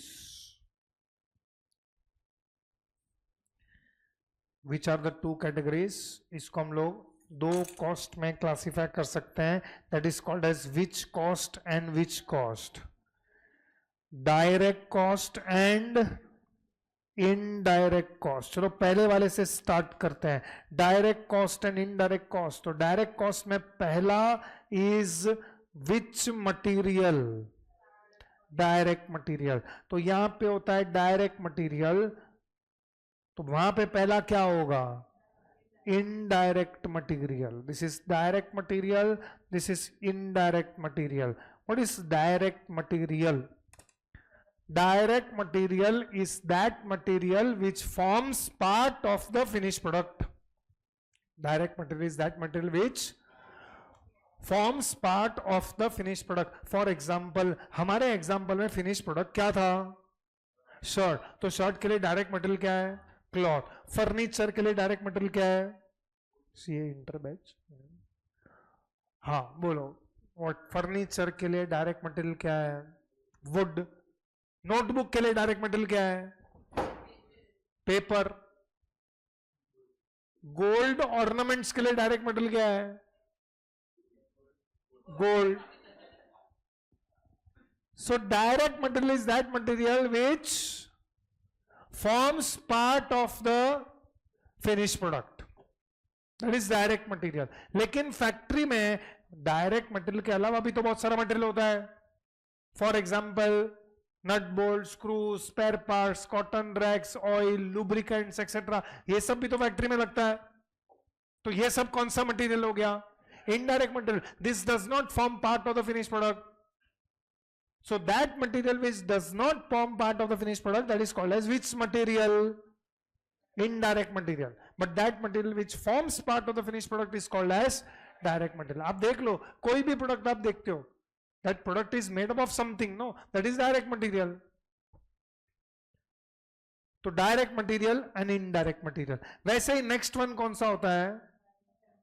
Direct employee cost and, मतलब सिंपल लैंग्वेज में डायरेक्ट लेबर एंड, चलो मैं वही लिखता हूं, it is easier for us to understand. Which labour? Direct labour. And we have which labour? Indirect labour. Direct labour का मैं आपको एग्जांपल दे रहा हूं. डू यू रिमेंबर हम लोग ने बोला था पहले हम लोग ने क्लॉथ खरीदा, तो क्लॉथ को हम लोग को सबसे पहले क्या करना पड़ेगा? कटिंग. वो कटिंग कौन करेगा? लेबर करेगा. तो वो कटिंग करने के लिए लेबर को हमको वेजेस देना पड़ेगा. That cutting labor का जो wages है, that is direct labor. Direct labor is that labor which is involved in converting raw material into finished goods. Those who is actually converting raw material into finished goods is called as direct labor.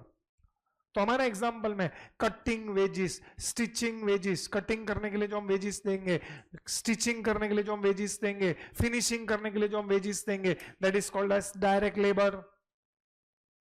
Because that labor is actually involved in converting raw material into finished good. लेकिन वो labour के अलावा भी factory में बहुत सारा labour रहता है.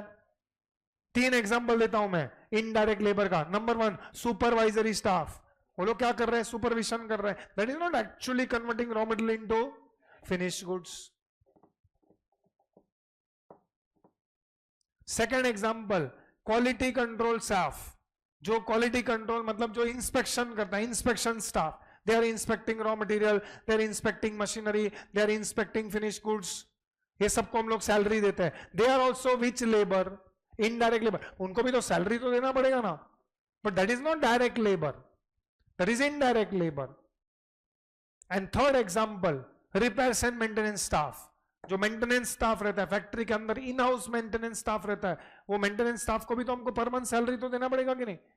वो लोग क्या कर रहे हैं? कुछ नहीं, खाली वो मेंटेनेंस का किट लेके घूमते रहते हैं. कहीं पे किधर कुछ खराब हुआ तो उधर मशीन चेक कर लिया, रिपेयर कर लिया, ऐसे वो लोग पूरे स्टाफ में घूमते रहेंगे. या फॉर एग्जांपल वो लोग कहीं तो स्टेशन रहेंगे, कुछ भी हुआ तो उधर से इंटरकॉम कर लिया, वो लोग आएंगे, रिपेयर करके चले जाएंगे. मेंटेनेंस स्टाफ का salary, that is also which type of labour?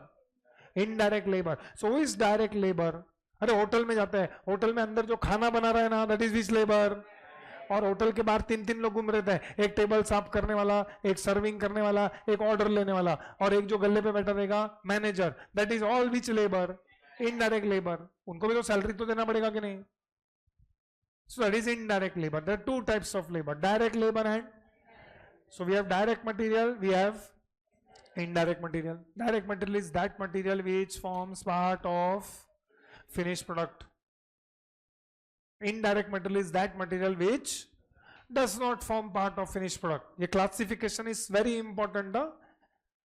ये पूरा सब्जेक्ट में टोटल हम 4 तरीके का क्लासिफिकेशन पढ़ेंगे. There are total how many types of classification? 4. See, cost वही है, कॉस्ट यही है, कॉस्ट कोई नया नहीं है. All this examples remain same. इसी कॉस्ट को मैं मटेरियल, लेबर, एक्सपेंसेस में क्लासिफाई कर सकता हूं, और इसी को मैं डायरेक्ट कॉस्ट और इनडायरेक्ट कॉस्ट में क्लासिफाई कर सकता हूं. फॉर एग्जाम्पल मेरे सामने जितने लोग बैठे हैं, मुझे सपोज बोला गया इनको क्लासिफाई करो, तो इन सबको क्लासिफाई करने का एक तरीका थोड़ी है खाली classify according to gender, but there are other types of classification also, no?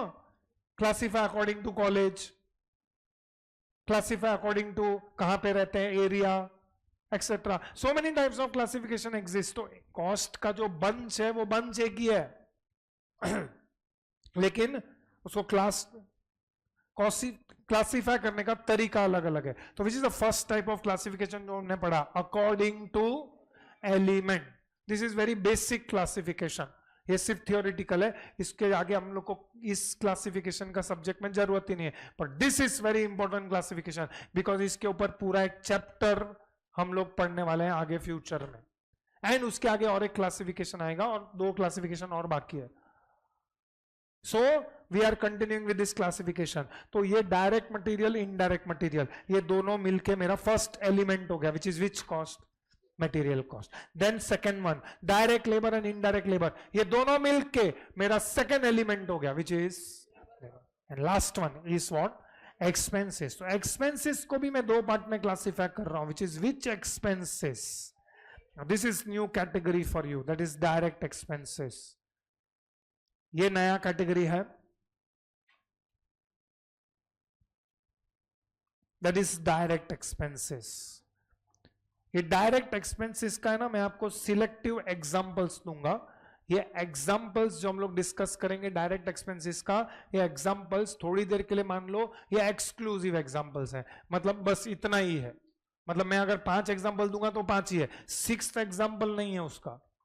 और 6th एग्जांपल बनेगा तो मैं आपको बताऊंगा खुद से. मतलब से फॉर एग्जांपल आपको, फॉर एग्जांपल 11th स्टैंडर्ड में तुम करते थे ऐसा, तुमको 20 अकाउंट दे दिया, बोला पर्सनल, रियल, नॉमिनल में क्लासिफाई करो, तो तुम करते हो. तो ऐसे ही तुमको 20 कॉस्ट देंगे, अब ये कॉस्ट को क्लासिफाई करो, तो तुमको नहीं आता है तो उसका मतलब ये नहीं है तुम उसको डायरेक्ट एक्सपेंसेस क्लासिफाई कर दो. तो डायरेक्ट एक्सपेंसेस तो in fact is very simple, क्योंकि उसमें 5 ही एग्जांपल है फिलहाल के लिए. As and when the subject processes we will add 1 or 2 more examples, more उससे ज्यादा एग्जांपल उसमें होगा भी नहीं. सो अकॉर्डिंग टू मी इसके अंदर मैं आपको 5 एग्जांपल, उसमें से 2 एग्जांपल, इनफैक्ट 3 एग्जांपल तो हमने ऑलरेडी ले लिए. Example number 1, example number 2 and example number 3. ये 3 चीज एग्जांपल तो हमने ऑलरेडी ले लिए. Which is first example is royalty. Everybody knows here what is meaning of royalty. देखो नहीं मालूम है तो ना बोल दो, मैं एग्जांपल दूंगा, आपके पास सब चीज का example. Royalty is example of which expenses. Example number 1 is royalty. Royalty मतलब क्या, लाइक फॉर एग्जांपल अभी से फॉर एग्जांपल मैंने एक कैप पहना है, एक कैप के ऊपर एक लोगो है. अब ये लोगो है तो आप कोई भी कंपनी का लोगो उठा के चिपका सकते हो? नहीं. तो अगर आप कोई भी कंपनी का लोगो यूज कर रहे हो तो वो कंपनी को आपको क्या पे करना पड़ेगा, रॉयल्टी पे करना पड़ेगा. Every piece that you produce, you have to pay royalty to that particular company. मैं दूसरा पैरेलल एग्जांपल देता हूं, simple example, like I don't know whether YouTube etcetera पे तुमने देखा है कि नहीं. कभी आपको यूट्यूब पे एक्सेट्रा कुछ देख रहे हो तो उसमें ना सडनली वो आवाज म्यूट हो जाता है, बिकॉज बोलता है कॉपीराइट इश्यू. क्योंकि अगर यूट्यूब ने वो बजाया तो यूट्यूब को उस जिसके पास उसका कॉपीराइट है उसको क्या पे करना पड़ता है, रॉयल्टी पे करना पड़ता है, तब तक आप उसको बजा नहीं सकते हो. Just an example. So royalty, do you believe first of all royalty is an expense? Royalty is an expense. Suppose example हम लोग 11th स्टैंडर्ड में जाते हैं, 11th स्टैंडर्ड में तुमने फाइनल अकाउंट्स किया है तो उसमें रॉयल्टी किधर लिखते हो, trading account debit side, yes और नो. सो रॉयल्टी को हम ये सब्जेक्ट में कौन से हेड में क्लासिफाई करेंगे, direct expenses. Example number 1. Example number 2 is called as mould. Mould सुना है कभी? मोल्ड, घर पे आइस ट्रे है, आइस ट्रे फ्रिज में, वो जो आइस ट्रे है उसके वजह से शेप आता है ना, तो जो ट्रे है ना उसको हम क्या बोलते हैं, मोल्ड. दिस मोल्ड बहुत सारे इंडस्ट्रीज में रिक्वायर्ड है मोल्ड. ये तुम्हारा एंटिक्स के इंडस्ट्री में रहेगा, या glass industry, metal industry, plastic industry. अब ये प्लास्टिक का बॉटल है तो ये बॉटल को ऐसा शेप मिला है, सब बॉटल यही शेप का होता है क्या? नहीं. तो ये जो शेप मिला है ये बॉटल को is because of a mould. वो मोल्ड में हॉट लिक्विड डालेंगे वो लोग, जो भी प्लास्टिक मेल्ट करके उसको कूल डाउन करेंगे और बाद में अगर निकालेंगे तो ये शेप मिल जाता है उसको। तो मोल्ड कंस्ट्रक्ट करना पड़ता है, तो मोल्ड को कंस्ट्रक्ट करने का कॉस्ट है, उसको हम ओवर द इयर्स अमोर्टाइज करेंगे या उसको डेप्रिशिएट करेंगे। तो that is also which expense, direct expense is example number 2। What was example number 1? What is example number 2? Moulds. फिर थर्ड और फोर्थ एग्जाम्पल जो इधर लिखा है, special equipment higher charges. Special equipment higher charges मतलब simple language में से suppose I am doing a production, मैं कोई प्रोडक्शन कर रहा हूं, कोई प्रोडक्ट बना रहा हूं, अब मुझे वो प्रोडक्ट बनाने के लिए एक मशीनरी चाहिए, या से फॉर एग्जाम्पल मेरे को एक स्पेशल ऑर्डर आया, एक ही ऑर्डर आया और वो ऑर्डर बनाने के लिए मेरे को एक मशीनरी चाहिए। अब वो एक ऑर्डर के लिए मैं लाखों का मशीनरी तो खरीदेगा नहीं, so what I will do is I will take machinery on hire और रेंट। सो उसका hire charges of that special machinery is also which expenses, direct expense. तो example number 3, what was example number 1? Number 2, number 3, higher charges of special equipment. Third or other fourth, special dies. मतलब से for example मैं कोई shirt बना रहा हूं, अब मेरे पास एक ऑर्डर आया, अब वो जो ऑर्डर आया वो बोल रहा है हमारा कंपनी का 1000 शर्ट बनाने का, मतलब ओके, लेकिन हमारा कंपनी का जो शर्ट है ना वो यही कलर का होता है, इसके अलावा हम कोई कलर नहीं देते हैं। तो बोला ओके, से for example professional academy decide कि सब ऑफिस बॉय को हम लोग शर्ट प्रोवाइड करेंगे, तो वो एक उसी का कलर का होना चाहिए। तो हम लोग ने किसी को अप्रोच किया, बोला ऐसा एक शर्ट बना के दो, लेकिन उसका कलर हमको यही चाहिए या कॉम्बिनेशन हमको कलर का यही चाहिए। बोला ओके, तो उसके लिए मेरे को एक स्पेशल डाई लगेगा। बोला वो जो भी है खरीद लो, हमको शर्ट चाहिए। तो special die is becoming which expense? Direct expense. Next example, पहला एग्जाम्पल कौन सा था? Second, third, of special equipment, ये सब होना चाहिए, higher charges of special equipment. Fourth, special dies. तो 4 एग्जाम्पल हो गया। अब 2 एग्जाम्पल और अदर नेक्स्ट एग्जाम्पल।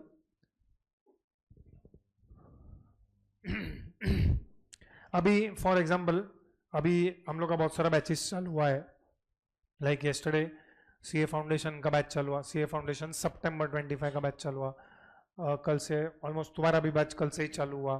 फिर ऐसा और रीफोकस या रीस्टार्ट बैच या रीफोकस बैच चालू हुआ, ऐसा बहुत सारा बैचेस चालू हुआ। तो हर बैचेस में हम लोग को टेक्स्ट बुक चाहिए। अब हर बैचेस में लाइक फॉर एग्जांपल तुम लोग का ही बात करेगा, सो नहीं तो तुम लोग को ही 8 टेक्स्ट बुक दिया जाएगा, हर पेपर का एक टेक्स्ट बुक तो रहेगा ही, लेकिन डायरेक्ट टैक्स इनडायरेक्ट टैक्स का टेक्स्ट बुक अलग होगा, एफएम और एसएम का टेक्स्ट बुक अलग होगा। पेपर सेम है लेकिन उसमें सब्जेक्ट 2 है।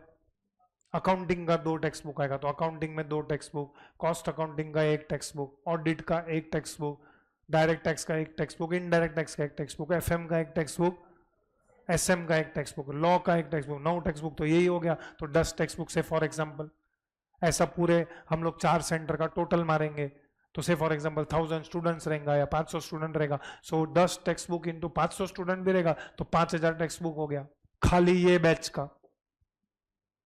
वैसे फाउंडेशन में, तो फाउंडेशन में भी हम लोग 4 पेपर है, तो अकाउंटिंग में 2 वॉल्यूम है, ऐसा सब में 1 वॉल्यूम 2 वॉल्यूम, तो फाउंडेशन का नहीं तो 5 टेक्स्ट बुक रहेगा, तो उसमें दूसरे 5 टेक्स्ट बुक इंटू 500 स्टूडेंट करेंगे तो उसमें 2500 टेक्स्ट बुक। तो ऐसा करके बहुत सारा टेक्स्ट बुक होगा, सपोज 10,000 टेक्स्ट बुक्स।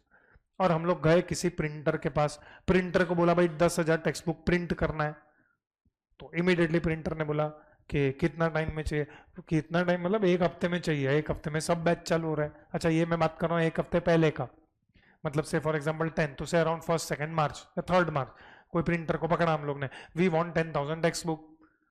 तो प्रिंटर ने सोचा बोला 1 हफ्ते में 10,000 टेक्स्ट बुक मांग रहे हैं लोग प्रिंट करने के लिए, मैं दिन रात प्रिंट भी करूँ ना तो 7,000 टेक्स्ट बुक से ज्यादा तो प्रिंट नहीं कर पाऊंगा। तो प्रिंटर क्या करेगा, ऑर्डर रिजेक्ट कर देगा, दूसरे को दे देगा। वो खुद देगा या हमको बोलेगा? क्वेश्चन समझा मैंने क्या पूछा? क्या वो हमको ऐसा बोलेगा कि देखो 7,000 में प्रिंट करके देता हूं, बाकी का 3,000 देख लो अभी क्या करना है? नहीं, एक बार के लिए ऑर्डर पूरा ले लेगा। कितने टेक्स्ट बुक का उसने ऑर्डर लिया? हाँ, तो think from printer point of view, not from our point of view. Think from whose point of view? Printer point of view. I took order of how many textbooks? 10,000. Out of that, how many I print? 7,000 I will print. बाकी का 3,000 I will outsource, जिसको हम लोग ये subject में बोलते हैं सब कॉन्ट्रैक्ट. मुझे कॉन्ट्रैक्ट प्रोफेशनल एकेडमी से मिला, मैंने वो कॉन्ट्रैक्ट किसी को सब कॉन्ट्रैक्ट कर दिया. अच्छा, प्रोफेशनल एकेडमी को पता भी नहीं है उसने सब कॉन्ट्रैक्ट किया. मैंने प्रोफेशनल एकेडमी को 10,000 टेक्स्ट बुक से लेना देना है. अच्छा, हो सकता है प्रिंटर पूरा 10,000 भी सब कॉन्ट्रैक्ट करेगा, उससे प्रोफेशनल एकेडमी को लेना देना नहीं है. Professional academy is the main customer, I am the main printer and वो वाला इज सब कॉन्ट्रैक्टर. तो सब कॉन्ट्रैक्टर, अच्छा वो सब कॉन्ट्रैक्टर फ्री में तो प्रिंट करेगा नहीं, तो सब कॉन्ट्रैक्टर के पास से मैं कोटेशन लेगा. भाई 3,000 टेक्स्ट बुक, मैं उसको बताएगा भी नहीं मेरे को 10,000 टेक्स्ट बुक का कॉन्ट्रैक्ट मिला है. मैं उसको क्या बोलेगा, 3,000 टेक्स्ट बुक प्रिंट करना है. बोला ओके, पर टेक्स्ट बुक 500 रुपया लूंगा. तो 3,000 textbooks multiplied by 500, that is called as subcontracting charges. कौन सा charges? That is another example of direct expense. Direct expense का next example is subcontracting charges. Very rare example, लेकिन this is one of the example जो institute के study material के list में है of direct expenses में. तो मैं वही एग्जांपल्स आपको दे रहा हूं. तो 5 एग्जांपल हो गया. टोटल कितना हुआ था? फर्स्ट वन कौन था? Second, third, higher charges of special equipment. Fourth example and fifth example subcontracting charges. ये 5 एग्जांपल हो गया of direct expenses. For the time being there is no sixth example. मतलब 5 examples के बाद etcetera नहीं है, नो एक्सेट्रा. मतलब ऐसा नहीं बोल सकते हो और भी रहेगा तो एक्सेट्रा, मतलब हमको नहीं आता है तो ये direct expense. No. Now listen carefully to what I am saying. ध्यान से सुनो, ये जगह जगह पे होगा ये सब्जेक्ट में. इधर का मीनिंग और डेफिनेशन अलग है और फाइनेंशियल अकाउंटिंग का मीनिंग और डेफिनेशन अलग है. अगर किसी ने अच्छे से 11th स्टैंडर्ड 12th स्टैंडर्ड पढ़ा है तो 11th स्टैंडर्ड में और 12th स्टैंडर्ड में तुम्हारी टीचर ने या सर ने ऐसा बोला रहेगा कि ट्रेडिंग अकाउंट डेबिट साइड जो भी आया वो सब direct expense. But that definition does not work here, क्योंकि ट्रेडिंग अकाउंट के डेबिट साइड पे वेजिस आता है. पावर एंड फ्यूल रहेगा तो भी वो ट्रेडिंग अकाउंट डेबिट साइड पे तुमने लिखा रहेगा. But that does not mean it is direct expense, because that definition is not working here. इधर डायरेक्ट एक्सपेंस में ये 5 ही एग्जाम्पल है जिसको हम डायरेक्ट एक्सपेंस बोल सकते हो. तो ये 5 एग्जाम्पल्स याद रखो. जब भी नया एग्जाम्पल आएगा I will give you and tell you this is direct expense. तब तक आप खुद का कोई एग्जाम्पल मत इंक्लूड करो डायरेक्ट एक्सपेंस के अंदर. For the time being this are 5 example. And last category of expense is which expenses? तो इनडायरेक्ट एक्सपेंस, सार्वजनिक कैटेगरी. जो बाकी सब में नहीं आता है वो किस में आएगा? Examples: power and fuel, factory rent, factory insurance, repairs and maintenance, depreciation on fixed asset, inspection cost. ये सब this are all examples of which expenses? Indirect expenses. Indirect expenses का ऐसा कोई लिस्ट नहीं है. मतलब आप बोल दो कि भाई ये 10 एक्सपेंसेस आर इनडायरेक्ट. नहीं, मतलब जो बाकी सब 5 में नहीं आया, इनडायरेक्ट मटेरियल में नहीं आया, इनडायरेक्ट मटेरियल में नहीं आया, डायरेक्ट लेबर में नहीं आया, इनडायरेक्ट लेबर में नहीं आया, और अगर वो डायरेक्ट एक्सपेंसेस में नहीं आया, we will classify into which expenses?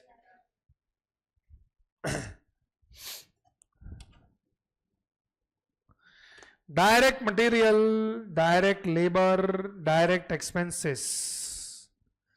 ये तीनों का टोटल को ये सब्जेक्ट में एक नाम दिया गया है, and these 3 cost are called as prime cost. Prime cost का simple meaning is direct cost. These are which cost? Prime cost. So prime cost is equal to what plus what plus what? Direct material plus direct labor plus direct expense. ये तीनों का total को क्या बोलते हैं? Prime cost.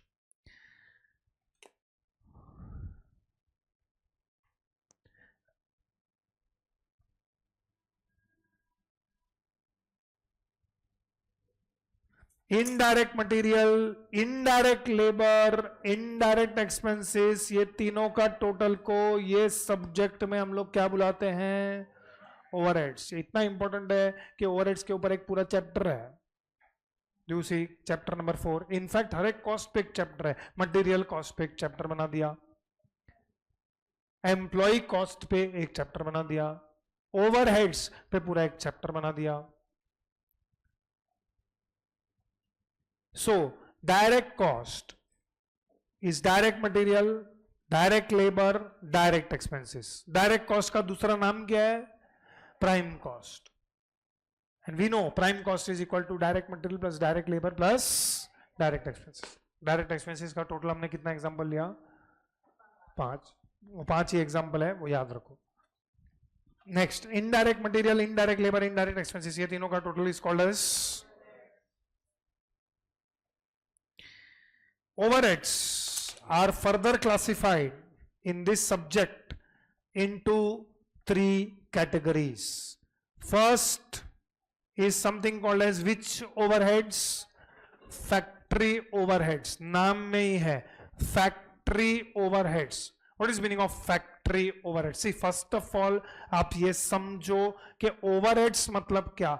एक बार वो लोग ने वर्ड overheads यूज किया ना, मतलब it is indirect cost. These words will be used interchangeably. Indirect cost मतलब overheads, overheads मतलब indirect cost. It is understood. Overheads बोला मतलब indirect cost. It is understood indirect cost मतलब overheads. अब बोला factory overheads. So what is meaning of factory overheads?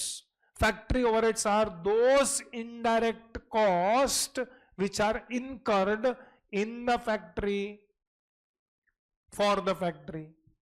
So in the factory, example,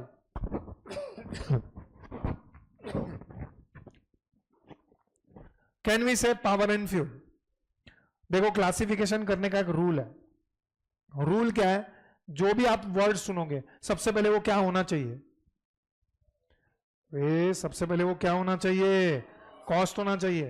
फिर आप direct cost, indirect cost में classify करो, फिर बाद में आप फर्दर क्लासिफिकेशन। क्लासिफिकेशन नीचे से चालू मत करो। से फॉर एग्जाम्पल आपको बोला पावर एंड फ्यूल, बोलो power and fuel, is it cost?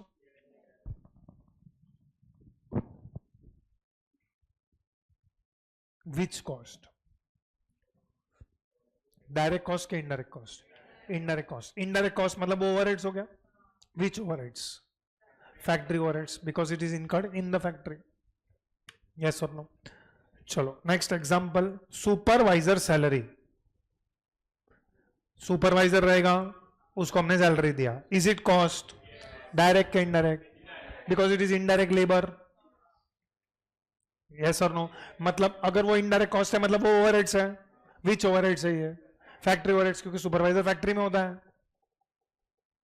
Yes और no? Supervisor is supervising the labour, कि लेबर बरोबर टाइम पे काम आया, टाइम पे काम कर रहा है, टाइम पे उसने फैक्ट्री में आया गया, उसने ब्रेक टाइम पे लिया, ब्रेक बोल के आधे घंटे का ब्रेक बोल के 1 घंटा तक घूम रहा है पूरे फैक्ट्री में, उसको देखा एक्सेट्रा। सो सुपरवाइजर का काम ही वो है regarding factory. So supervisor salary is factory overheads.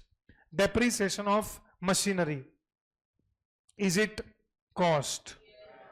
Depreciation of machinery is cost. Direct cost के indirect cost? Indirect cost. Indirect cost because it is indirect expenses, मतलब एक बार वो इनडायरेक्ट कॉस्ट है मतलब वो ओवरहेड्स हो गया। तो it is which overheads? Factory overheads. Yes और no? So factory overheads, factory overheads का बहुत सारा नाम है। Factory overheads are also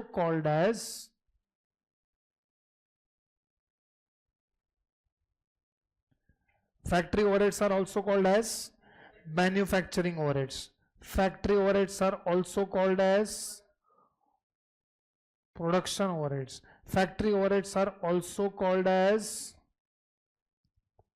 works overheads. ये बहुत सारे चैप्टर में लोग अलग अलग वर्ड यूज करेंगे. Some questions will use the word factory overheads, some questions will use the word production overheads, some questions will use the word works overheads. सबका meaning वही है. They are simple language में factory overheads.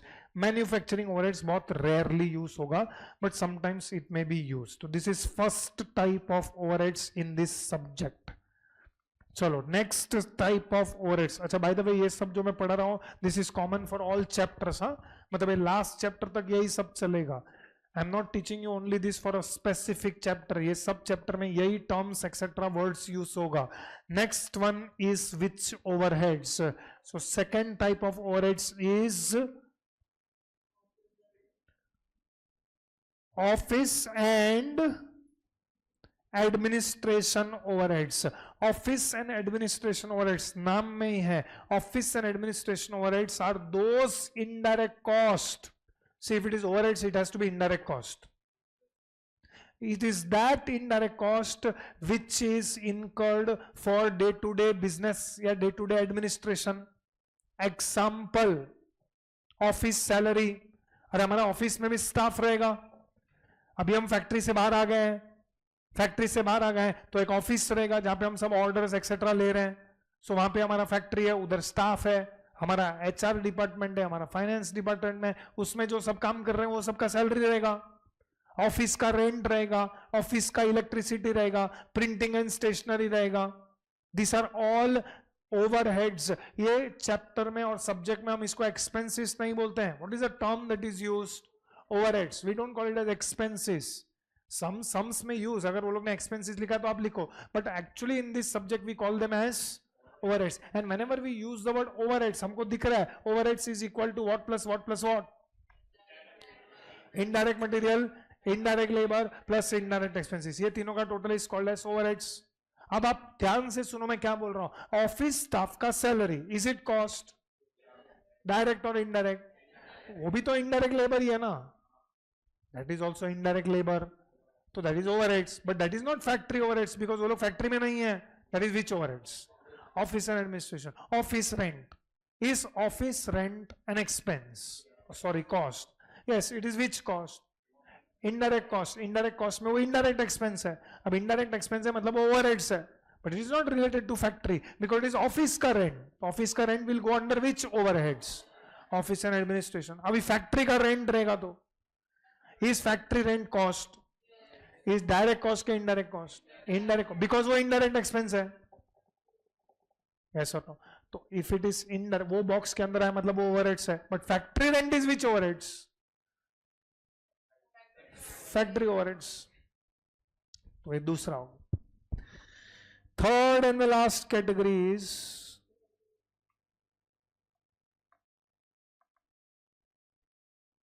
Which are the third type of overheads?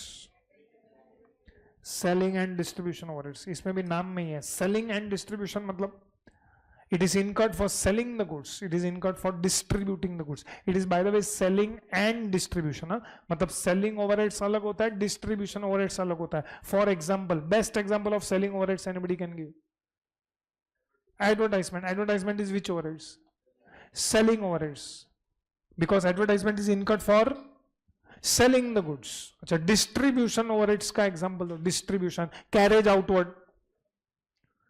Carriage outward is nothing but distribution overhead because it is transportation expenses incurred at the time of selling the goods, distributing the goods. Simple example, मेरे पास एक delivery van है तो delivery van का petrol का खर्चा is which expense या which overheads? Distribution overheads. But हम लोग उसको फर्दर क्लासिफाई नहीं करते हैं कि भाई ये सेलिंग ओवरहेड्स है ये डिस्ट्रीब्यूशन है. दोनों का एक कॉमन हेडिंग बना दिया which is called as selling and distribution overheads. तो एडवर्टाइजमेंट, पब्लिसिटी, डिलीवरी वैन का डेप्रिसिएशन, डिलीवरी वैन का एक्सपेंसेस, डिलीवरी बॉय का salary, promotion expenses, demonstration expenses. Like तुम मॉल वॉल में जाओगे तो मॉल में सपोज फॉर एग्जांपल तुमने देखा रहेगा डिस्प्ले में गाड़ी लगाते हैं तो उसके अंदर तुम बैठोगे, फोटो खिंचाओगे, गाड़ी लेना है नहीं लेना है वो फर्क है. लेकिन वो लोग के लिए तो खर्चा है ना उधर मॉल में करने का, उसको डेली भाड़ा देना पड़ता है. That is selling and distribution. Promotion expense है वो. डेमोन्स्ट्रेशन का एक्सपेंसेस, बहुत सारे प्रोडक्ट है वो कस्टमर को डेमोन्स्ट्रेट करना पड़ता है हम लोग को, तो demonstration expenses. This are all falling under selling and distribution. This classification is very important और ये पूरा classification is according to what of cost? Traceability. Actually according to traceability it is called as direct cost and indirect cost. अब direct cost के अंदर कौन सा तीन है? Direct material, direct labour, direct expenses and indirect cost के अंदर कौन सा तीन है? Indirect material, indirect labour and indirect expenses. तीनों डायरेक्ट कॉस्ट का टोटल को हम क्या बोलते हैं? एंड तीनों इनडायरेक्ट कॉस्ट के टोटल को हम क्या बोलते हैं? ओवरहेड्स। एंड तीन टाइप का ओवरहेड्स कौन सा है? Factory, office and administration, selling and distribution overheads. ठीक है, सो राइट दिस। अगर नहीं लिखा है तो लिख लो, सॉरी ये भी नहीं लिखा है, ये मत लिखो, direct indirect, don't need to write this classification.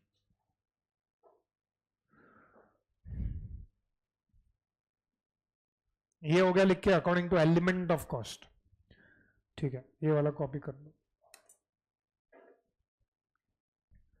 If यहां तक आपका एक पेज यूज हो गया है तो हमको और एक साइड ब्लैंक छोड़ना पड़ेगा, क्योंकि वहां पे और एक क्लासिफिकेशन आएगा और मैं थोड़ा एग्जांपल भी लिख पाऊंगा, तो एक फुल साइड हमको लगेगा। जो लोग का ये नेक्स्ट पेज में, मतलब जो मेरे जैसा हालत है ऐसा, तो ये बाकी का आधा छोड़ दो और नेक्स्ट पेज भी छोड़ दो।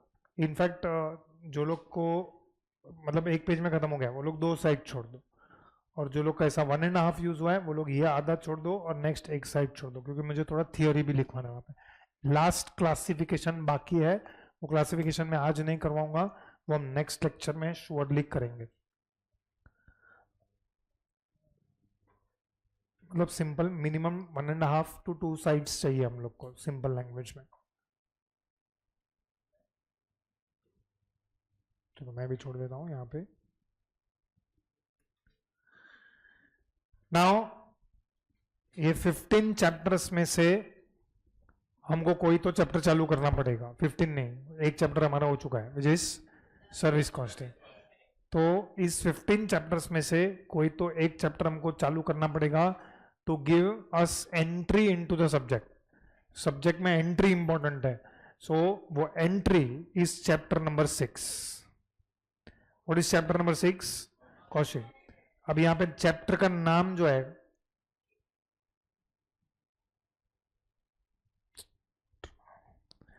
Okay, what is the name of the chapter?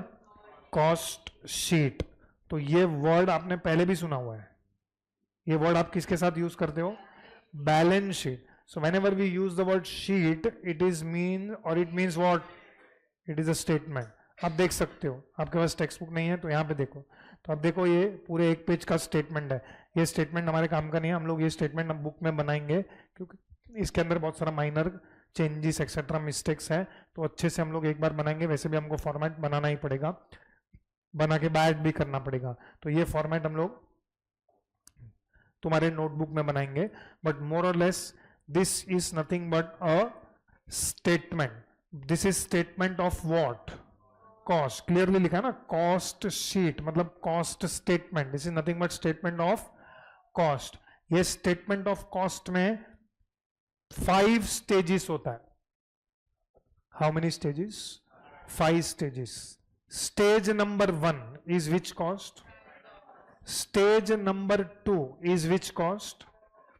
Works or factory cost. This is stage number 2. Stage number 3 is cost of production. See, आप लोग जब बोलते हो कॉस्ट, तो कॉस्ट मतलब कुछ मीनिंग नहीं होता है अभी, मतलब कौन से कॉस्ट के बारे में बात कर रहे हो? लाइक फॉर एग्जाम्पल आपने किया रहेगा बचपन में, closing stock is valued at cost और market price whichever is lower, बराबर है?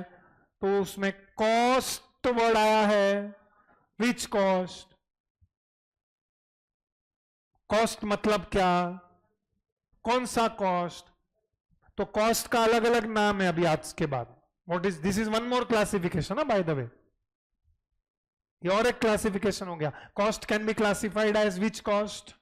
प्राइम कॉस्ट, वर्क्स और फैक्ट्री कॉस्ट, और कॉस्ट ऑफ प्रोडक्शन। उसके आगे और 2 कॉस्ट है, this is and last one is, नहीं गलत है इधर, इसके लिए बोला ये ना, बहुत ही अजीबो गरीब, ये ओवरहेड्स एक्चुअली इधर के लिए था। तो अगर मैं इसमें करेक्शंस करने जाऊंगा तो फॉर्मेट कम करेक्शन ज्यादा दिखेगा, तो हम लोग इसको फिर से बनाएंगे। लास्ट कॉस्ट कौन सा है? Cost of sale. तो ये 5 स्टेज हो गया। What was stage number 1 is prime cost, stage number 2 is factory or works cost, stage number 3 cost of production, stage number 4 and stage number 5 cost of sale। अब यहाँ पे जो statement आप पढ़ोगे ना cost sheet, it's not that इसी chapter में आप कॉस्ट शीट बनाओगे, देयर आर अदर चैप्टर्स जिसमें आपको कॉस्ट शीट बनाना पड़ेगा। So it's not that only this chapter के लिए ही हम कॉस्ट शीट पढ़ने वाले हैं, ये पूरा सब्जेक्ट इंटरनली कनेक्टेड है। जो हम चैप्टर 6 में पढ़ेंगे वो हमको नीचे चैप्टर नंबर 10 में भी काम आ सकता है। इनफैक्ट जब आप जॉइंट प्रोडक्ट बाय प्रोडक्ट में 11 चैप्टर में जाओगे, ये सेम कॉस्ट शीट आपको वो चैप्टर में भी बनाना है।